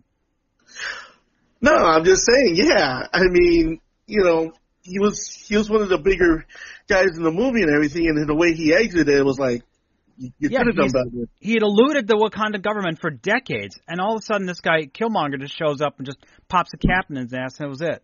So, not happy with that. It almost seems unceremonial. It almost seems it is. Yeah, like this is not the way it was supposed to go out, man. He's supposed to go out like a cool villain, but he didn't. So, oh well. Then we had the second challenge, and that was like, I don't know, just kind of this repetitiveness about seeing the same coronation like ritual again, and twice in a row. It just kind of.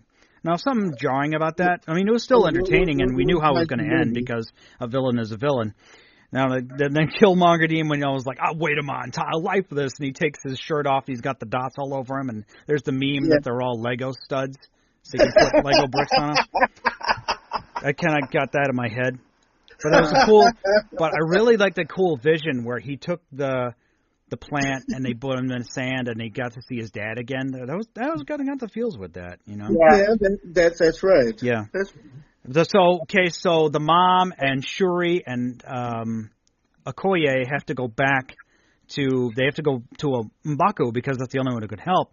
And then they apparently found T'Challa, and she grabbed one little piece of the plant because he had it all burned down.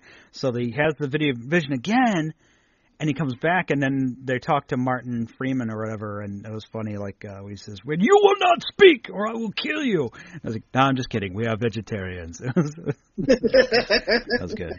The final battle was a bit too CGI with those rhinos. It didn't really work for me, but it was still kind of cool. I liked Shuri with those arm cannons, man. Those are cool.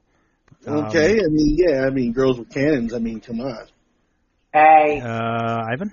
Okay, anyway. No, I like those arm blasters that she had. She was using them. Of course, it was in vain. But then, like the final scene on the train track was neat. I think at the end. But then like the love interest with I'm sorry, it wasn't not Okoye, but Nakia. She was like Lupita Nyong'o was her name.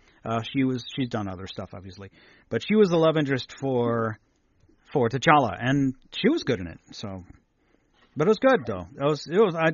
It exceeded my expectations, but it's like, and of course it's to this day it's like the highest grossing superhero film. I think it's made just a little bit more money than Infinity War did. I think at the box office in the United States, domestically, not worldwide. Worldwide, I think more money than Infinity War. No, Infinity War made more money worldwide. But anyway, so we got our post-credit scenes. Was the United Nations and Wakanda reveals themselves, and then the repercussions of that, and then it got a little. Just a tiny bit of politics where T'Challa says something like, "In times of crisis, the wise build bridges while the foolish build barriers." And some people took that as see the wall. But it was no. I think we're pigeonholing it a bit.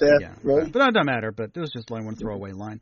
Then the other post credit sequence was Bucky is now off ice. It's kind of funny, but he's like kind of rehabilitating. So it's funny, like one movie ago, they froze him, and then the next movie, he's just like sleeping in a hut, where he's just kind of like, maybe he's doing like aromatherapy or something. Just, to was that like an erroneous transition from one to the other, or? Well, kinda. Well, like they say, you got to get this out of me, and so they freeze him at the end. They put him in cryostasis again. Okay. And then the very next movie, he's just in a hut. He's just chilling. He's being all chill. They forgot to check the continuity. Well, no, it wasn't that. It was just that's the angle they're going. And who knows how long he was alive or in stasis. Frozen. Okay. Maybe eventually Steve was all like, "Get him out of here, man. I want to talk to my friend." It's like, I don't talk to him about that time we went to Coney Island. It's like, Bucky, you in there? Remember that one time we were in Brooklyn? Anyway. But it was fine because we knew eventually he was going to have to get off ice anyway. So right. Well, but here's the thing: with the order that you're watching them in, you're right. If you're watching them in a row in the sequence that you probably should be watching them in, you're 100% right. It seems like it's a very short period of time. In reality, if you watch them as they were released, it wasn't that short a period of time. It was like 2 years, I think, between Civil War and Black Panther. Right, exactly. And there's a movie in between there, which you're going to do next. Yeah. To me, what's interesting is that they went out, they made a smart move. They went out and got, what's his name, Ryan Coogler, and that's the guy who did Creed. Yeah, Ryan Coolidge, yeah. Ryan Coolidge, and that's the guy who did Creed, and Creed was amazing. By the way, is the reason why Creed 2 is not as good as Creed 1. And the music by Kendrick Lamar, that was really good too. Right, and they did some of that too, where they did a concept album that was really, really popular with top artists of the time. It was really on point, and they released it at the right time of year.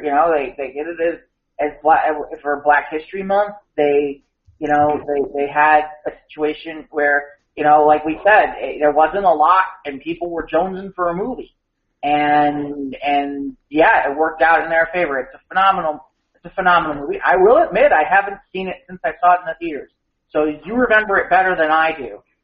So, but yeah, really in reality, a lot of the stuff you're talking about is the classic hero's journey, which is you start high, something bad happens, you have to rebuild, and then you come back from it and show that you're stronger and rue the day. Yeah, and unite your peoples, and you get the girl, and you stop the bad guy. Yeah. Until Thanos shows up, then. Yeah. But you see all the stuff that Vibranium does, like especially the interrogation scene where Claw's just in the chair. He's handcuffed to the chair and he's saying, "Baby, don't hurt me no more." It's like, I can see you through the glass. I can see you. Like, it's great in that, man. And it's like you took all of Wakanda's vibranium. I was like, "Oh, you think so?" It's like this is a great. I'm like, no, I took a tiny piece. There was a mountain of it there. But it's great. So, loved it. No. So, I liked Andy Serkis's Claw. I want another movie with Andy Serkis's Claw. I know do a flashback movie with Black Panther or something. I'd love to see like a Black Panther 2 where he first gets the powers of the Black Panther, where he passes it on to his son. That would be an interesting one. I'd love to see that, just to get more Claw, I don't know that that's the end of Claw. I have this weird feeling, especially considering the fact of what I know from the comic books of Claw and what he is and who he is, and for people who are not aware. So Claw, first of all, he looks a lot different in the comics, so they're not going to be able to recreate that. Yeah, there's a little goofy in the comics, yeah. Claw is basically he's a master of dealing with sound manipulation and sound. And it would be interesting to see if basically, if maybe he didn't die there and somebody experimented on him with vibranium, and the next thing you know, hey, guess what? He's alive. I mean, that's always. But it seems like Claw was just like an arms dealer who got his arm cut off, so he just used some of the vibranium around him to make himself a weapon. Yeah, prosthetic. But we'll see. We'll see if they go any further with it or not. And I don't know what direction their plan is for the sequel. Not that there's going to be a sequel, because he was snapped away, and we'll never see him again. Mm-hmm. So then the other one I watched, another one with direct repercussions after Civil War, was Spider-Man: Homecoming. Now this was a great Spider-Man movie. I mean, I thought like the first Tobey Maguire Spider-Man was really good. And this one, we obviously, this and Spider-Verse proved you don't have to have a Spider-Man movie where you have to deal with Uncle Ben the first half hour.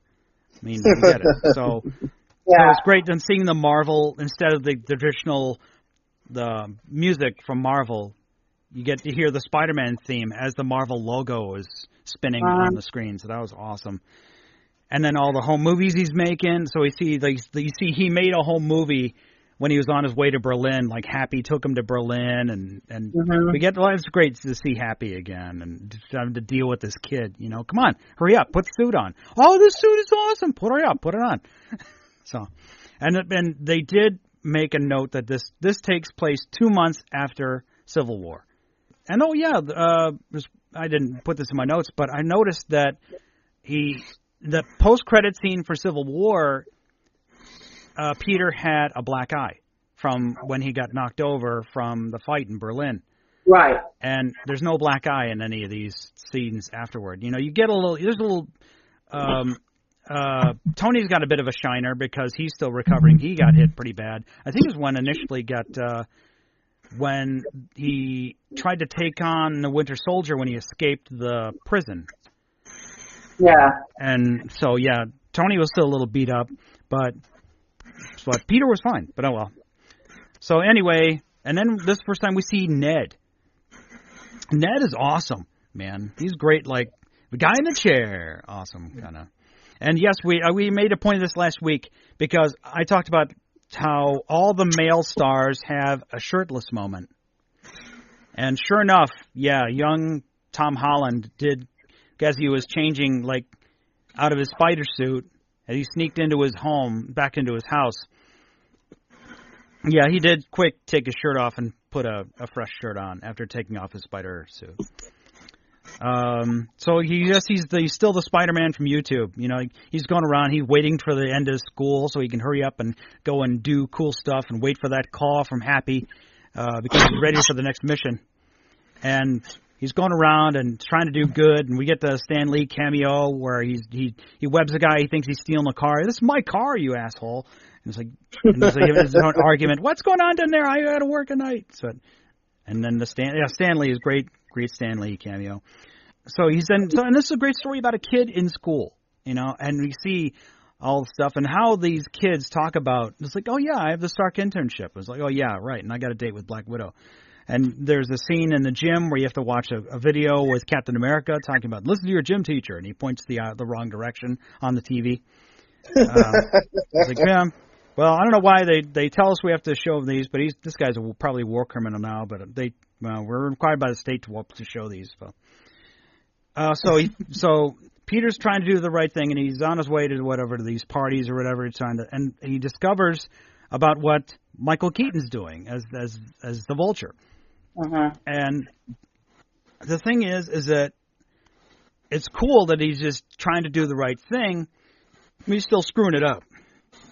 Spider-Man, he is just a 15-year-old kid. He thinks he's got it all figured out, and that's the great thing about Tom Holland. It's just that he plays it so well.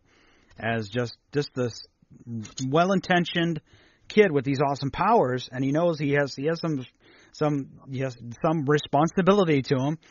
But after Ned finding out that he's the Spider-Man, like Ned wants to help out and all that, and it's a great and there's one scene where he's trying to track down these arms dealers, and he finds out because of the suit that Tony gave him that he can access the virtual the computer inside or whatever, what you want to call it, not the AI, but it's, you know what I mean, like computer voice inside the suit.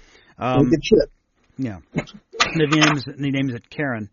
And there's great exchanges between him and Robert Downey Jr.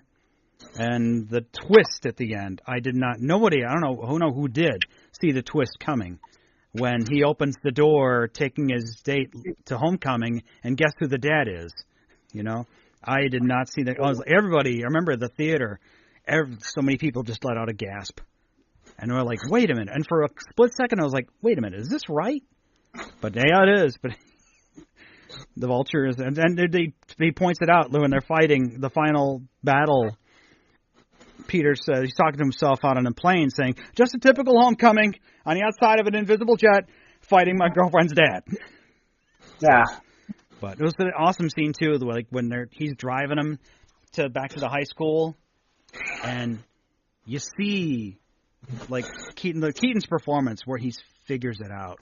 It's like, I've seen you before somewhere. I heard you. Voice, you're familiar. And then he figures it out. And he just looks in the mirror, good old Spider-Man. I mean, that was just great performance by Michael Keaton. And a cool villain. I mean, it's like, who'd have thought, the Vulture would be a cool villain? Like, it's not like Venom or Green Goblin. Of course, Green Goblin's done to death. I'd be fine if there isn't another Green Goblin for a while.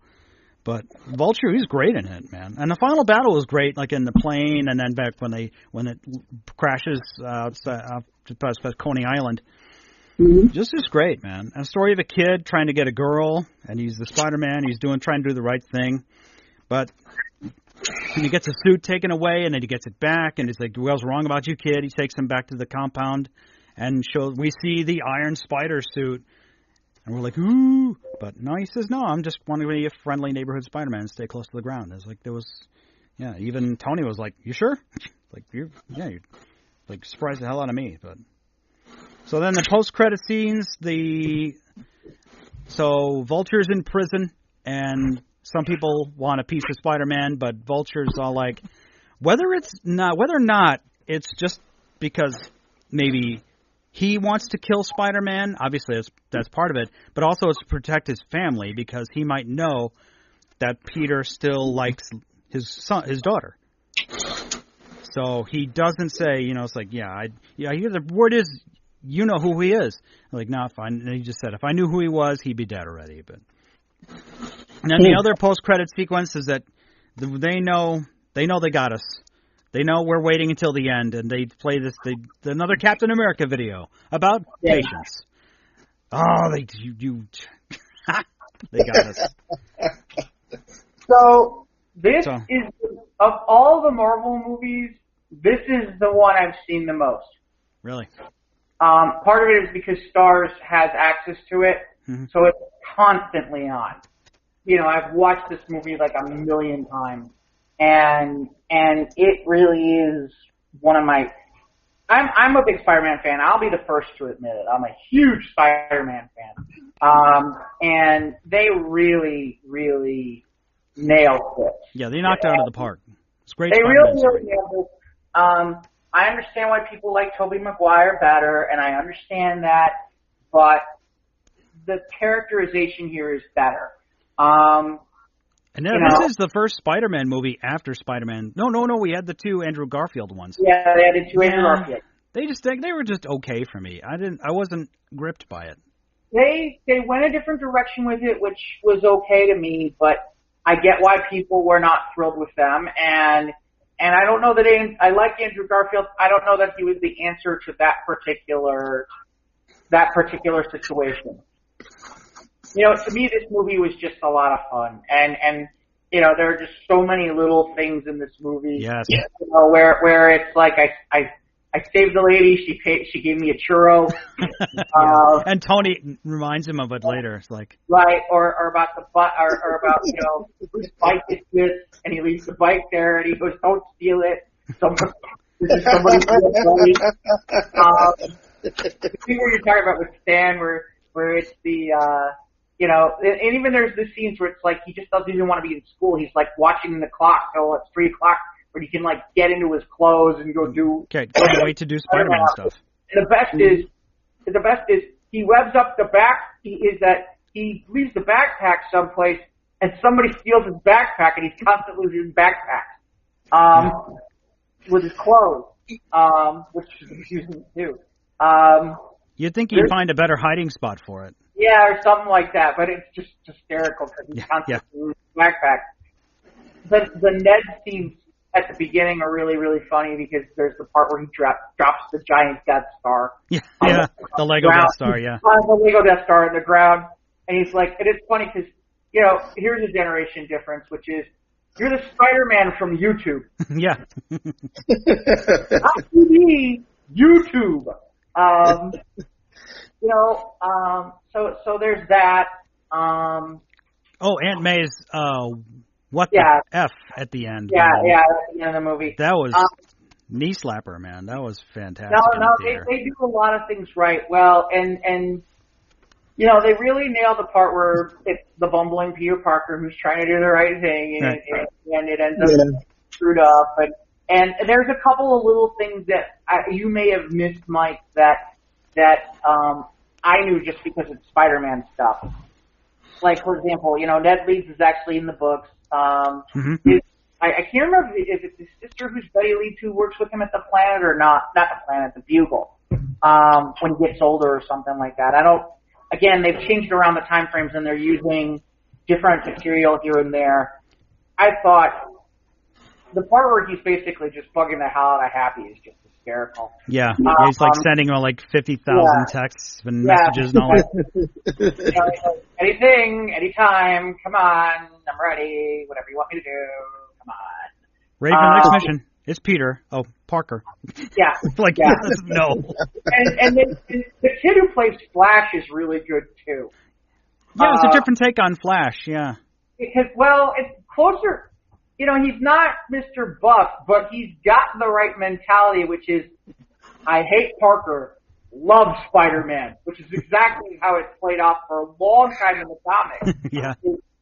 Is Spider-Man, he's the best. Oh, hey, Penis Parker. Stuff like it. So they were really true to the material. I love that Vulture doesn't die at the end. And that's because that's not. Yeah, and that's the thing. When the plane crashes, or when he tries to get away with the box full of stuff, and he's like, "No, it's going to explode," and then he just pulls them from the fire and the wreckage because he doesn't want him to die. Right. Even just like the little notes, like the things like courtesy of your favorite friendly neighborhood Spider-Man that he puts on there. Those little types of things. And then obviously my favorite. And I forgot about this early in the movie when the Vulture, aka Andrew Toombs, which is Michael Keaton, he gets screwed over because they've created a new department called the Department of Damage Control, the DODC, and it's a partnership between Stark and the U.S. And the government, yeah. The one guy, that scene with the ferry is amusing when it's like, great job, Peter. You're 98% that you got it. 98%. Yeah, you got all the structural points, right. All the structural points, and you've got 90%.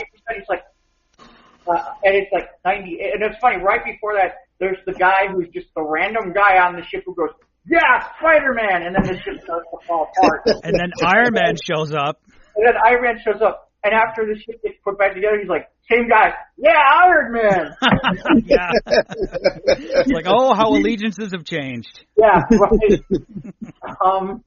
The fact that he wants the suit back and he's like, but I don't have any clothes. Yeah, we'll I work that out. I can't remember what he had and what he was wearing. Just a crappy T-shirt saying "I survived my trip to New York City" or something like that. Right, or something like that. Just a stupid tourist T-shirt, you know. And he smells like garbage. He comes back and it's just like, yeah.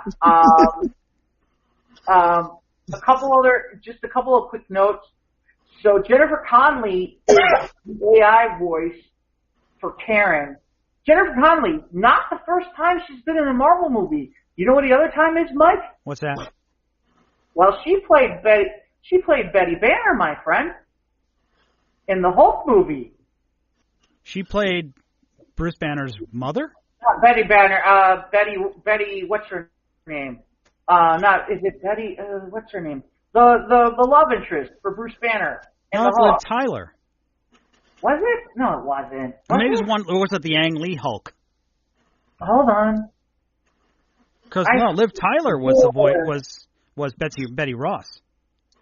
Elizabeth Ross was Liv Tyler. Hold on. Now I'm gonna have to go look this up. I could swear she was. For some clarification. Ivan, you saw Homecoming, didn't you? No. Ivan. Sorry. It's good Spider-Man. It's good Spider-Man. Well, if you got it, could you loan it to me? Yes. Thank you. I know, Mike, I can depend on you to straighten me out. Hold on a second. You're right. She did the Hulk in 2003. My bad. Ang Lee Hulk, okay. She did the Ang Lee Hulk. There we go. See Liv Tyler then, okay. Yeah, no, then I am wrong. There we go. Yeah. Clarification. No, that's fine. The guy, now you mentioned in the post-credit scene that the Vulture is talking to someone in prison. Yeah, it's a guy with a scorpion tattoo on his neck. So I presume that of a scorpion. That's Ruben, a.k.a. that is the guy who becomes the Scorpion. Yeah. Great setup for possibly the next another Spider-Man movie. Who knows? Well, right, and that's interesting too. It's interesting because my understanding is Michael Keaton might be in Homecoming that's coming out this summer. You mean Far From Home? Far From Home. Sorry, okay. Far From Home. Yeah, I thought it was interesting. I liked it. Can I tell you the only thing out of this entire movie where that if it was me, I would love to have seen that we didn't get? And it's the only thing that's missing in this entire movie. What's that? Dude, how do you do this good of a Spider-Man movie and no J. Jonah Jameson? Well, you don't see this Peter Parker really much taken with photography. I mean, we see him a little bit with the chemical stuff, like he's got a drawer and he's working on his next web fluid. Like he shows a piece of paper of his formula for web fluid 3.01 or something like that. But yeah, he has that chemistry kind of smarts, and we know he's got. He's going to the decathlon in DC, so we know he's smart. But we don't see him too much with the photography stuff in this one. Maybe that'll be. You know what? Depending on where this all goes, maybe that's a third movie. Maybe he's still in high school, so right. Well, maybe that's the third movie where he's got to figure out a way to make some money, and that maybe we get J. Jonah Jameson there. But I really do feel like that's like it's the part sometimes I sit there and go, man. He's almost the biggest nemesis of Spider-Man sometimes. Yes. In some ways. Yeah, he tends to be very disagreeable at points. Well, just beyond that, in the actual comics, a lot of these characters that got created, like the Scorpion, J. Jonah Jameson puts money in to create the Scorpion to get rid of Spider-Man. Or the Spider Slayers and that kind of stuff. There's a little bit of that goes on in the comics. The guy who played the guy from the Farmers commercial, the Farmers Insurance. Yeah. He's probably the best guy who ever. I think he's the only one, but he was great as. Yeah. Jameson. Well, that's funny. Didn't he just play Commissioner Gordon in the Justice League movie? Yeah, he did. Yeah. So he's one of those actors who's done both. Yeah. The only other things I wanted to note was. Really kind of enjoy the The Chris Evans cameos are awesome. Yes, the videos from school. The videos are the best. So you got detention. Mm-hmm. Yeah, that's awesome. Well, and then the one before that about the physical fitness thing, and somebody's like, "Isn't he wanted?" Yeah, well, whatever. We're playing. That's what he said. Yeah, he's a war criminal. I don't know. We're required by the state to show these. So. Yeah. Well, yeah, and then there's the one where he's in detention. And it's like, so you're in detention. But Ned's asking him a million questions too, and it's like. Yeah, Ned. You know that person. You know was perfect. It's like, you know Captain. Like in the middle of that one, he's like, do you know Captain America? Expose shields. Like, wow. Yeah. But the only other thing I would say is there is the other piece that is long overdue from the Iron Man stuff, which is that apparently Tony proposes to what's her name? Oh, why is my name drawing a blank now? Pepper Potts. Pepper Potts. And apparently Happy has had that ring in his pocket since 2008, which is disgusting as all hell, but we won't get into that. Other thing, there's so many little things in this movie we could go over about Spider-Man. I mean, we had the Shocker, we had... He wrecks Flash's car, that's funny. Yeah, Flash's car. And that's where 16 Candles, too, where it's the kid who doesn't know how to drive and he's driving the car. And Or the homage to Ferris Bueller as he's trying to chase the van, but he's in the suburbs and he can't swing from the buildings, so he's got to run. Yeah, that was good too. Yeah. The scene near the end where Happy comes in and plays Mea Culpa and he's like, "No, I'm really, really sorry."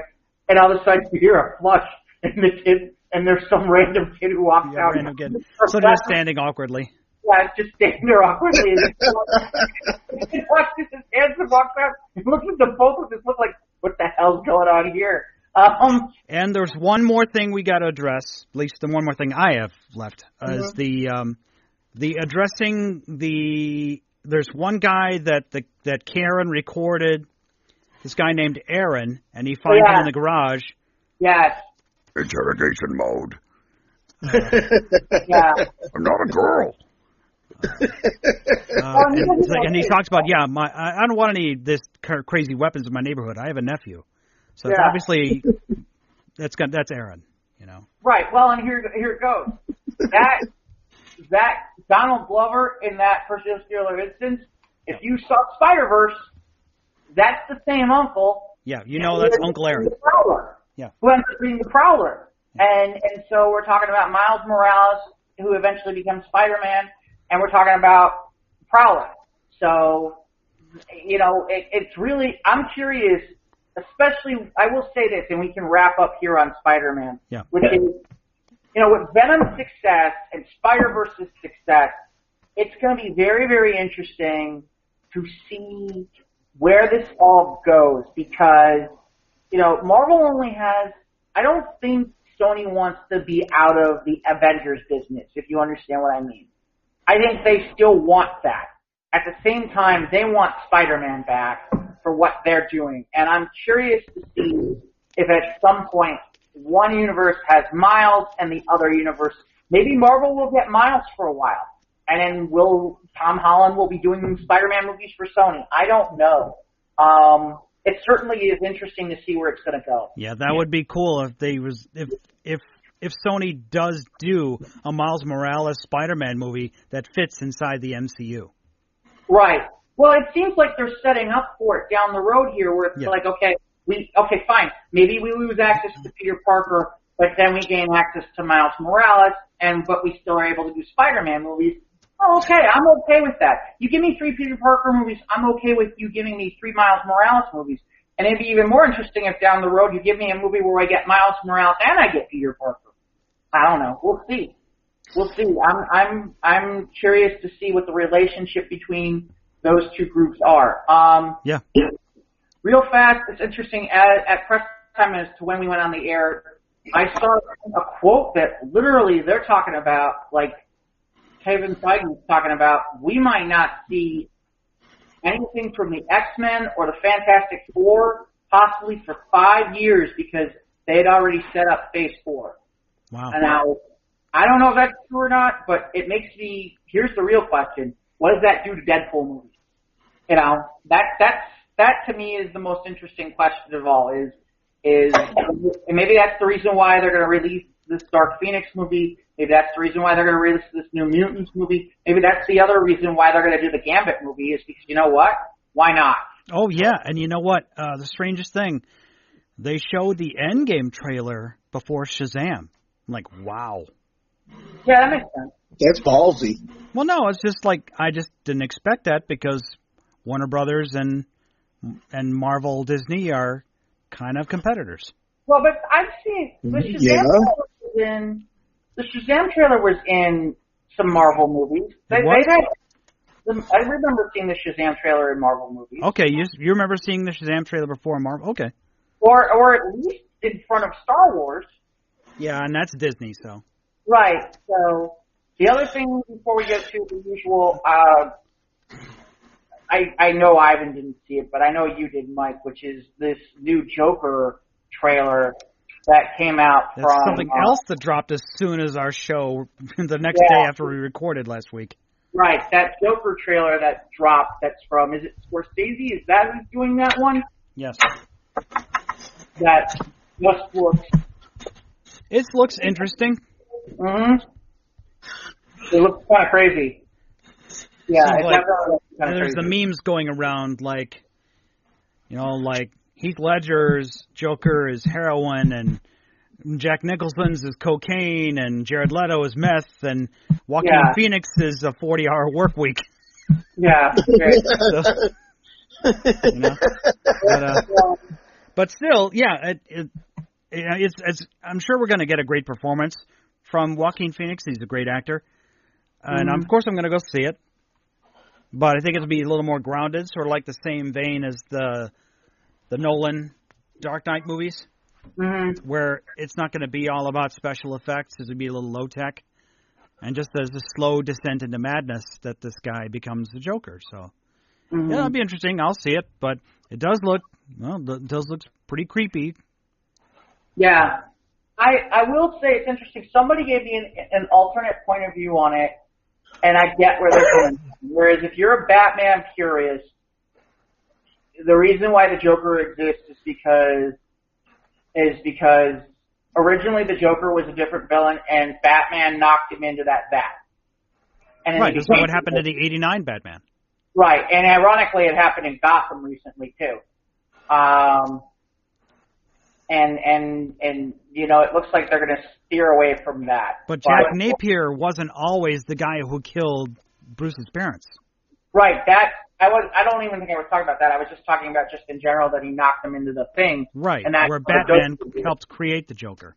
Right, and in this particular version, I don't know that that's going to happen. No, it doesn't look like it. And it's interesting. Wasn't the character like in the movie was like a failed comedian? That's I think what it looks like here. I'm on Wikipedia and they have a listing of the casting. And I'm looking at it now. It says failed. First of all, it's interesting. They're naming him Arthur Fleck, which is not exactly which is not name I recognize, but maybe there's some other. Hold on, I want to pull this up and see something.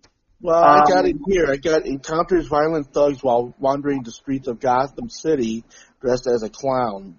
Disregarded by society, Fleck begins a slow descent into madness as he transforms into the criminal mastermind known as the Joker.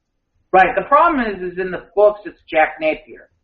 Unless they've made some changes recently. Again, and again, they may have revamped all of this as usual because they do that. They've done that a few times where they've changed to certain things and they've revamped certain aspects and whatnot. But I think the most interesting thing about the cast listing, Mike, is some of the characters that I'm seeing listed here. Like, for example, they're listing Thomas Wayne, and they list him as billionaire philanthropist running for mayor of Gotham. Interesting. And according to this, there's a line here that says, unlike the source material, he plays a role in the Joker's origins and is less sympathetic than the traditional incarnation. which is interesting. They do note that there is somebody who's younger playing Bruce Wayne, and then it looks like there's going to be somebody playing an Alfred. So I didn't realize that those two roles were going to be in this. I didn't realize those. Oh yeah, that's also. Are we gonna get like an Alfred series or an Alfred movie or something like that? Or there's a series. Okay. That would be interesting.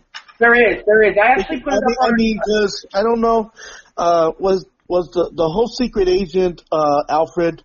Does that go into the 60s Batman at all, or was that like an invention of the 80s and 90s? I think that was an invention. I could be wrong about that, Ivan. Don't quote me on it. But yeah, I think on our page, I think I put it up. Is the Pennyworth trailer for that? So that's I know that's on our page because I know I put it there. And I guess I'll check it out. And I know Batista's got a couple of movies coming out beyond Endgame this summer. Yeah, I did see a trailer for that one where he like teams up with a little girl or something like that. It looks, right, and then there's another like could one. Be funny. And then there's another one, and I think that's the guy from is it the Big Sick? Yeah, the guy from the Big Sick, and where it's him and he's getting driven around by an Uber driver, and they're calling it Stuber or something like that. It actually looked a little funny. Anyway, I don't know what else. It's funny. I had a couple of things, but we're out of time. Jeez, we got a lot to talk about today. I got some Cobra Kai news if anybody wants it. Yeah, and just say they dropped a new trailer, and season 2 is going to drop soon on the YouTubes. Yeah, they make the statement here, because you can never sweep too many legs. Johnny the Karate Kid spin-off franchise extension YouTube original returns on April 24th. Cobra Kai Never Dies. Yep, that's coming up. I'm looking forward to it. Yeah, I'm looking right now on our feed on the Facebook page. We definitely have Epix's Pennyworth trailer. It's definitely here. I don't know what Epix is in terms of stations. I think that might be a station I don't get either. So, what's the name of the station? What's the name of the channel it's on? EPIX. Okay. Surprised it's not on DC's universe streaming service. I think. Well, if somebody's going to pay them. Yeah. So yeah. Oh look, there's chicken cordon bleu, banana. All right. I guess it's that time. I know you have. It looks like you may have more stuff this week than I do. Yes, we are ready. It's time for that time. For. Do we want to name it? Do we want to give it a name? What? We had our little summit. We had a Squares of the Round Table G3 Jedi Council summit. Yeah. The day, it was yesterday, the day before, obviously, the day before we recorded. Wasn't it Nuts of the Squares? News of the Squares? I guess that just took care of that. Yep. That took care of so that. There's a little segment we like to call, Jeff, why don't you... News of the Squares! You want me to go first, or you got something, Mike? You go ahead.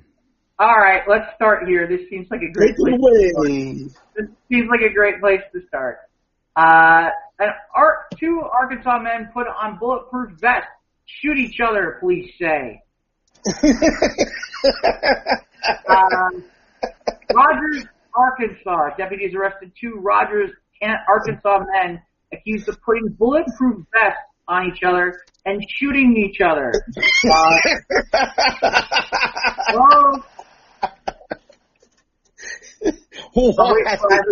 I'm waiting for Ivan to be done, because when I read the next part, he's going to laugh even harder.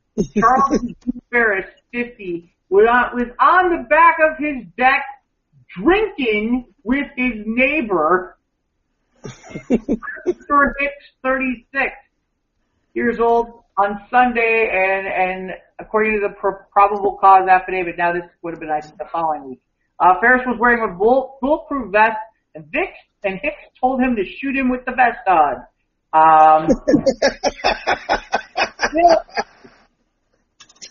before we go any further, I just want to point out that, for the record, did anyone not see this coming after the story went to, he was on the back of his deck drinking with his neighbor? I don't know what Rogers, Arkansas is, but I bet it's in the middle of nowhere, where everything was bored, and they got drunk, and somebody thought this was a good idea. So Hicks shot Ferris in the chest one time with a .22 caliber semi-automatic rifle. Why would you shoot that? The bullet hits the top left center of the chest, and the vet stopped the bullet. The shot still hurt Ferris and left him with a red mark in his chest. Ferris and Hicks put it on. Ferris was not large and hurt. So he unloaded. Oh my God! He unloaded Christopher's back. Oh my goodness! That's insane. Not only the round the vet, but Christopher suffered bruises. Ferris went to Mercy Hospital, which notified law enforcement. Yeah, it's not like in the movies when you can just pull your shirt back. It's like in Back to the Future when Doc Brown had the bulletproof vest on. I mean, you get hit. There's a lot of that kinetic energy has to go somewhere, and that's gonna sting. Yeah, she's gonna hurt. So here's what he told the deputies. He told them about being paid $200 to protect an asset, and he was shot guarding the asset from a man wearing a white suit near the Van Winkle Historical Trailhead. He later told deputies about drinking with Hicks and how they shot each other with bulletproof vests after the deputies spoke to Ferris's wife. Yep. America. There's so much here. There's so much here. Why would you? Well, First off, why in the fuck are you going to be sitting there dealing with firearms and then the ratio for error? I mean, glad he had a really good, bulletproof vest, but that's craziness. Oh, here's the best. It's like you told him to shoot him you told him to shoot you in the chest, and then you got mad, so you unloaded the clip into his back. Okay. Then the guy even turned around and he's like, I'm putting it, what if he hadn't gotten the vest all the way up? Holy crap. and then you're going to tell a story, that you were paid to protect an asset. An asset from a man wearing a white suit. What, the one-armed man was not available?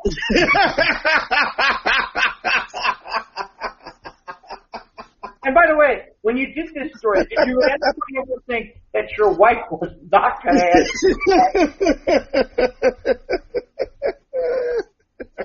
Oh my God! This is I mean, you have to file that out. I have no brain. I have no brain today. No. File that under. I don't have a brain today. Okay, Mike. I had to start with that one. You go right ahead. More news of the stupid, that is for sure, man. There's no shortage of it on this in this planet, and in this country, actually. A driver in South Carolina thought he would be able to get away with driving while drunk by using Axe body spray to cover up the smell of alcohol in his breath.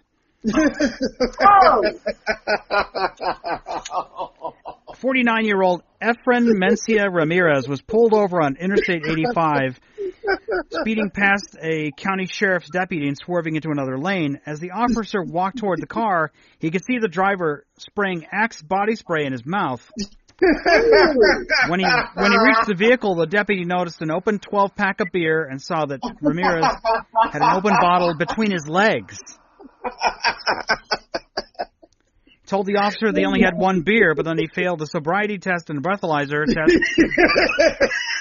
Showed he had a blood alcohol content of 1.5, 0.15, not 1.5, nearly twice the legal limit.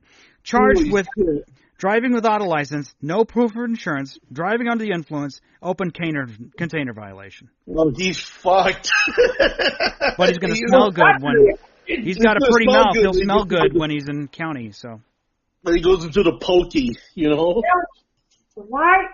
And you're spraying chemicals into your That's mouth. not how you cheat a breathalyzer test. No.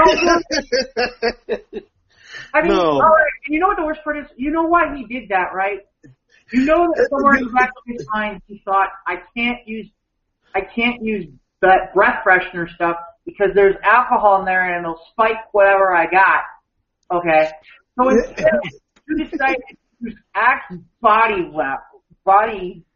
spray, which, by the way, probably also has alcohol and probably shouldn't go in your mouth.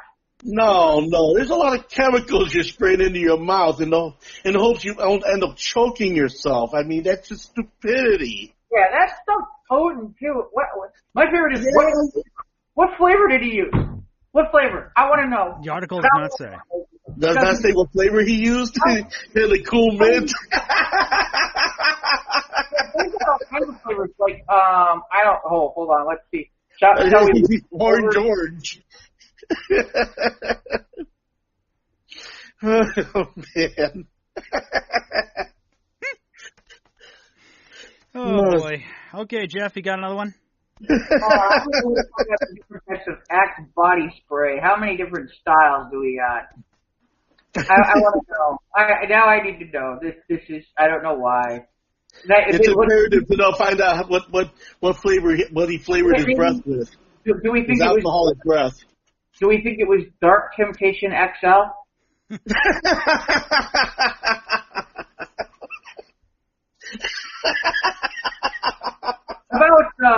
How about Gold Fresh Body Spray? How about Ice Chill Body Spray? Now he's got a nice chill body. Right, there's better things like Black Daily Fragrance. Okay. I mean, sorry, Mike. This is just. I mean, I have Axe, and it's like there's some wacky flavors. It's not like they have like cherry or anything like that. Yeah, it's all these crazy names. It's all kinds of crazy names and fragrances, and it's like I just know as somebody who owns it, I would never put that in my mouth in any way, shape, or form.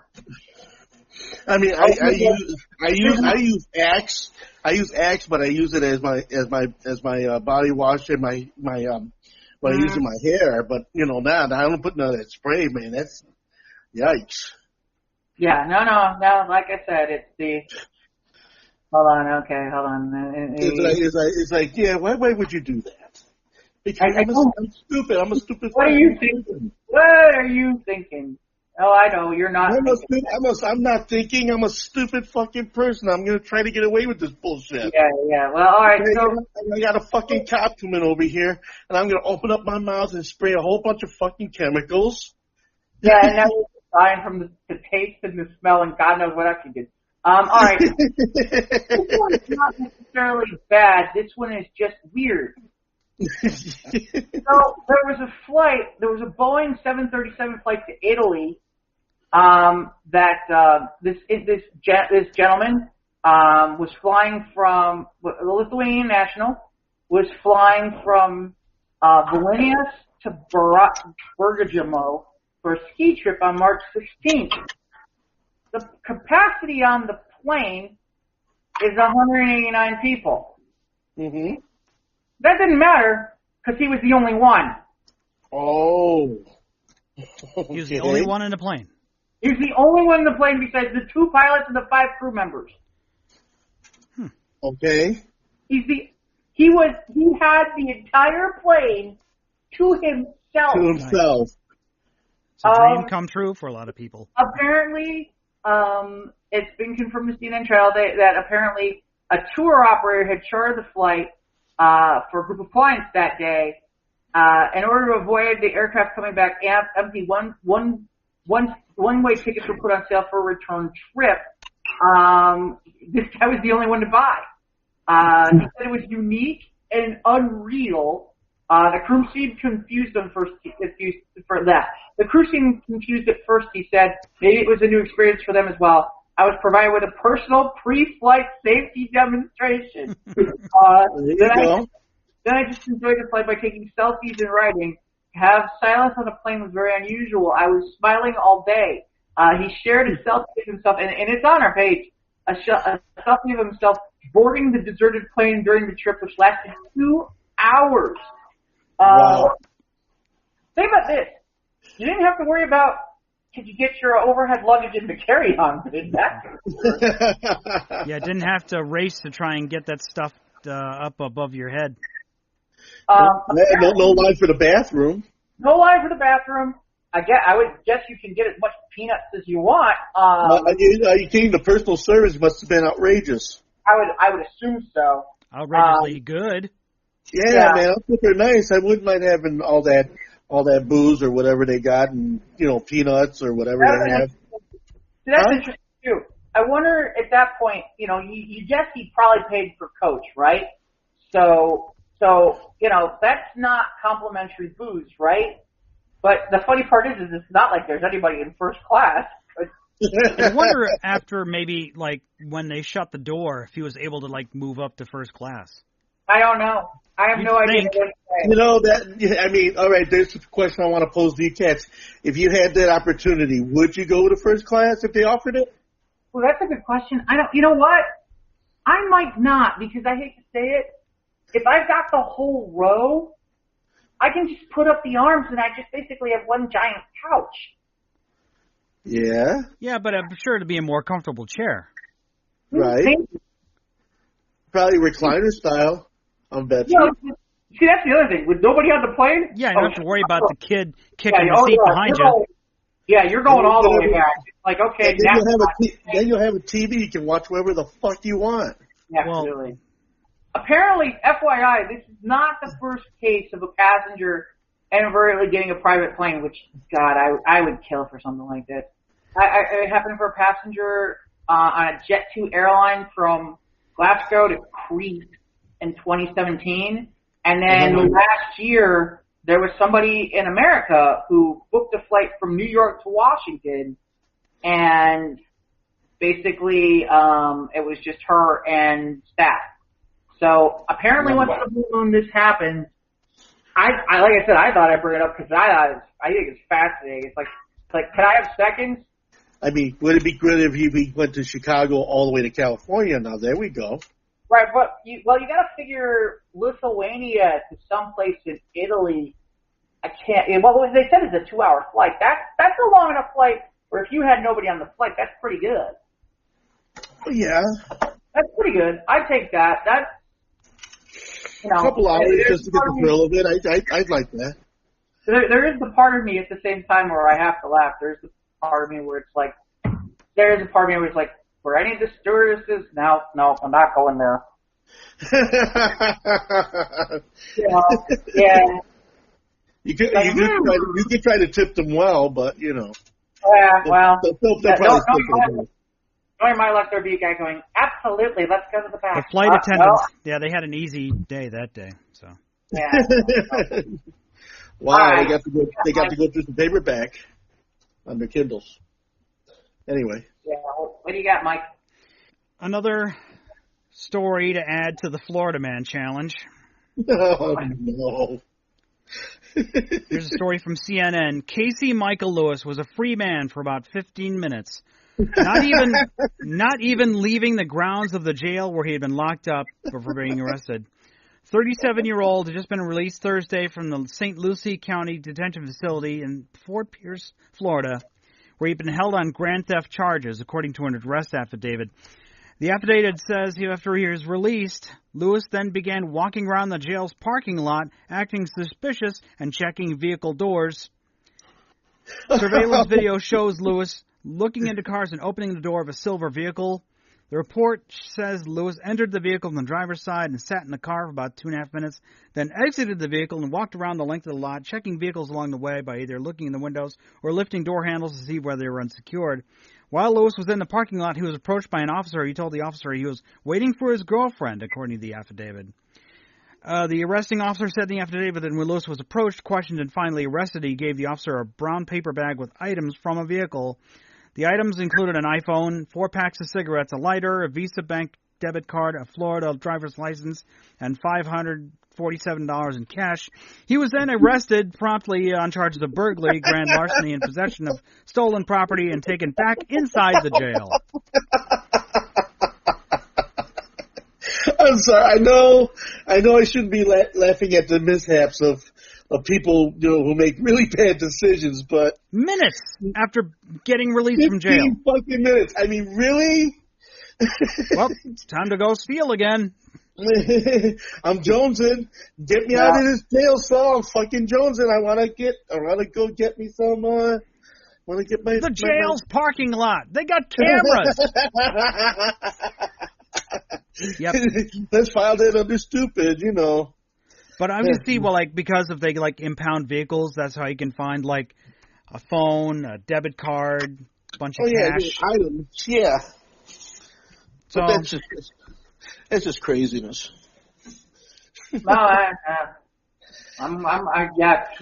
wait for it.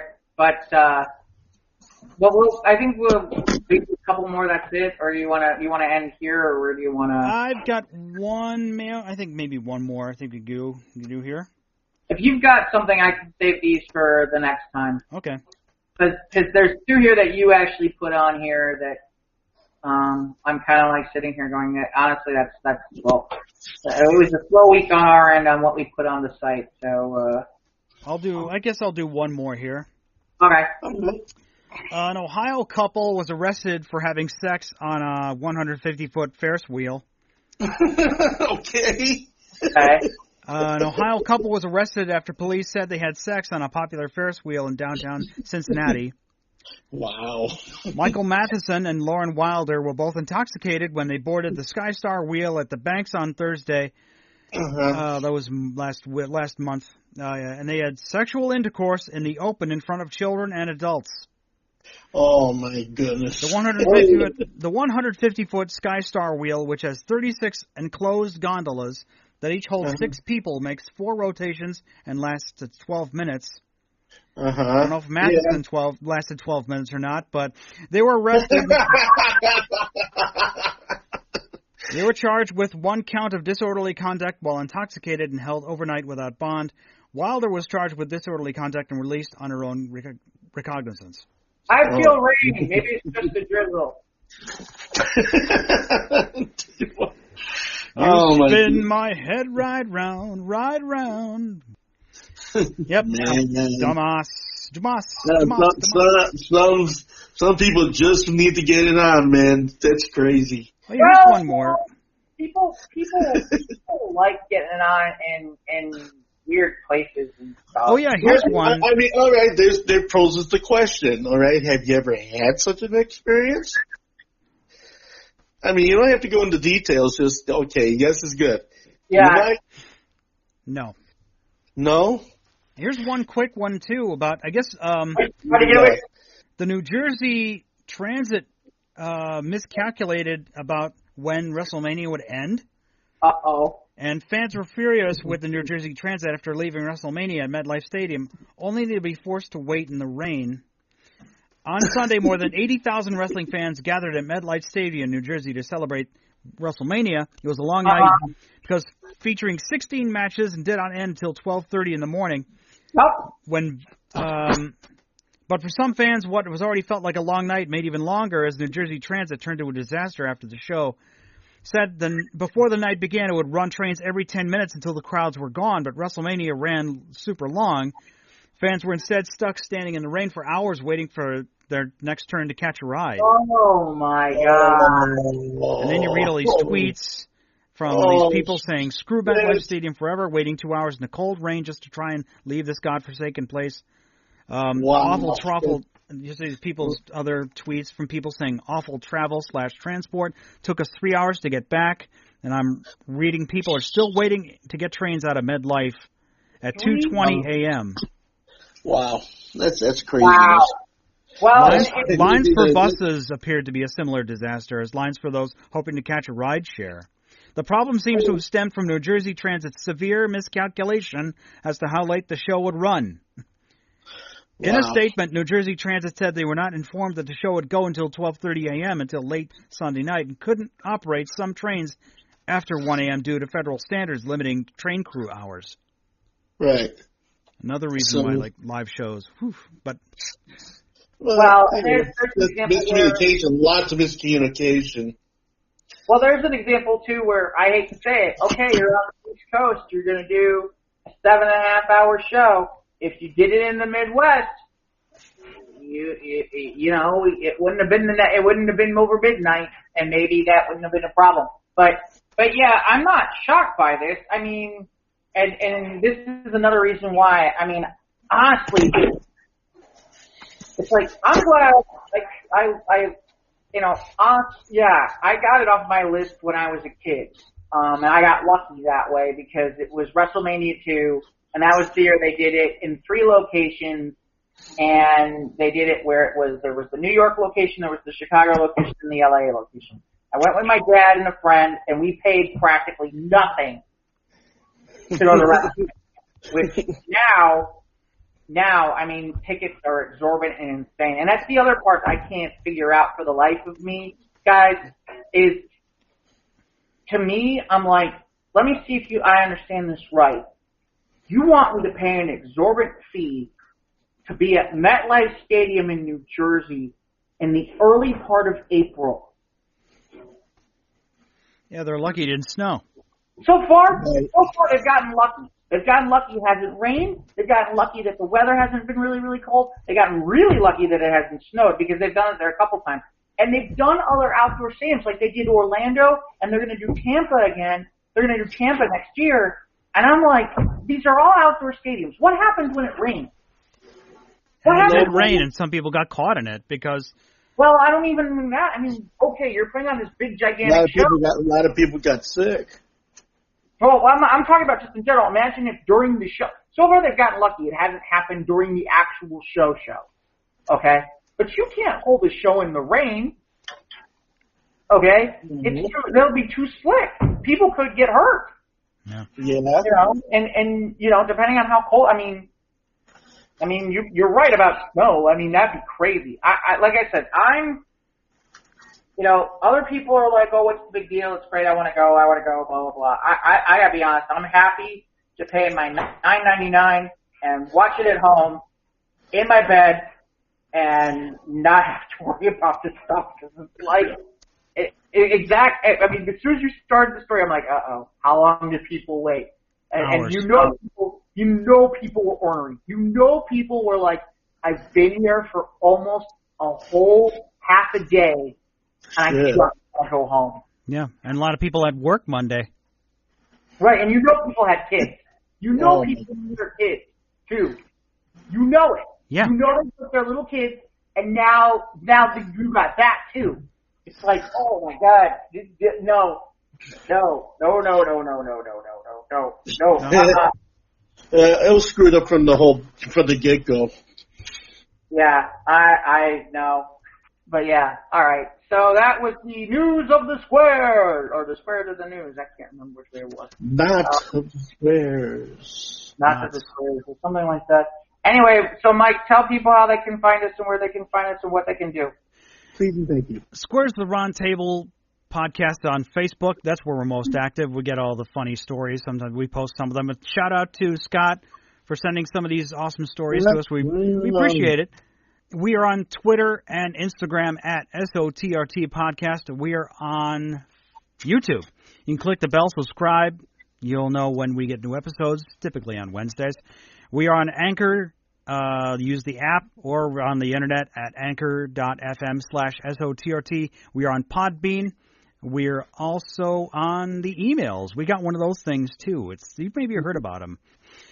You want to send us an email? It's sotrtpodcast@gmail.com. And, of course, we appreciate you listening all the time, not just now. And last week, this week, and in the future. We'll get Jeff's take on Shazam next week. All right. Yeah. We should talk a little bit about where, you know, we're coming up on the 1-year anniversary of the show, and we definitely had some interesting thoughts about where we're going next, and we're glad for the people who've joined us this year, and I hope you've enjoyed every aspect of it. And we've heard some of the comments and things, so we're working it out. And we've got some really, really big, cool ideas for you guys for year 2, or for season 2, possibly. But yeah. it's gonna be fun. So hang with us because a lot of new things are gonna be taking place. So thanks for hanging with us. We appreciate you so much. Everybody who has texted, everybody who has subscribed, everybody who has clicked on the appropriate apps to get our show. I mean, we're happy to have you here, and of course, those that, Scott, who write and send things to us as well, well, we'll address whatever you send us to. So, just, hope we give you everything you want and more. Awesome. Okay. Well, thanks for listening, folks. We'll catch you next time.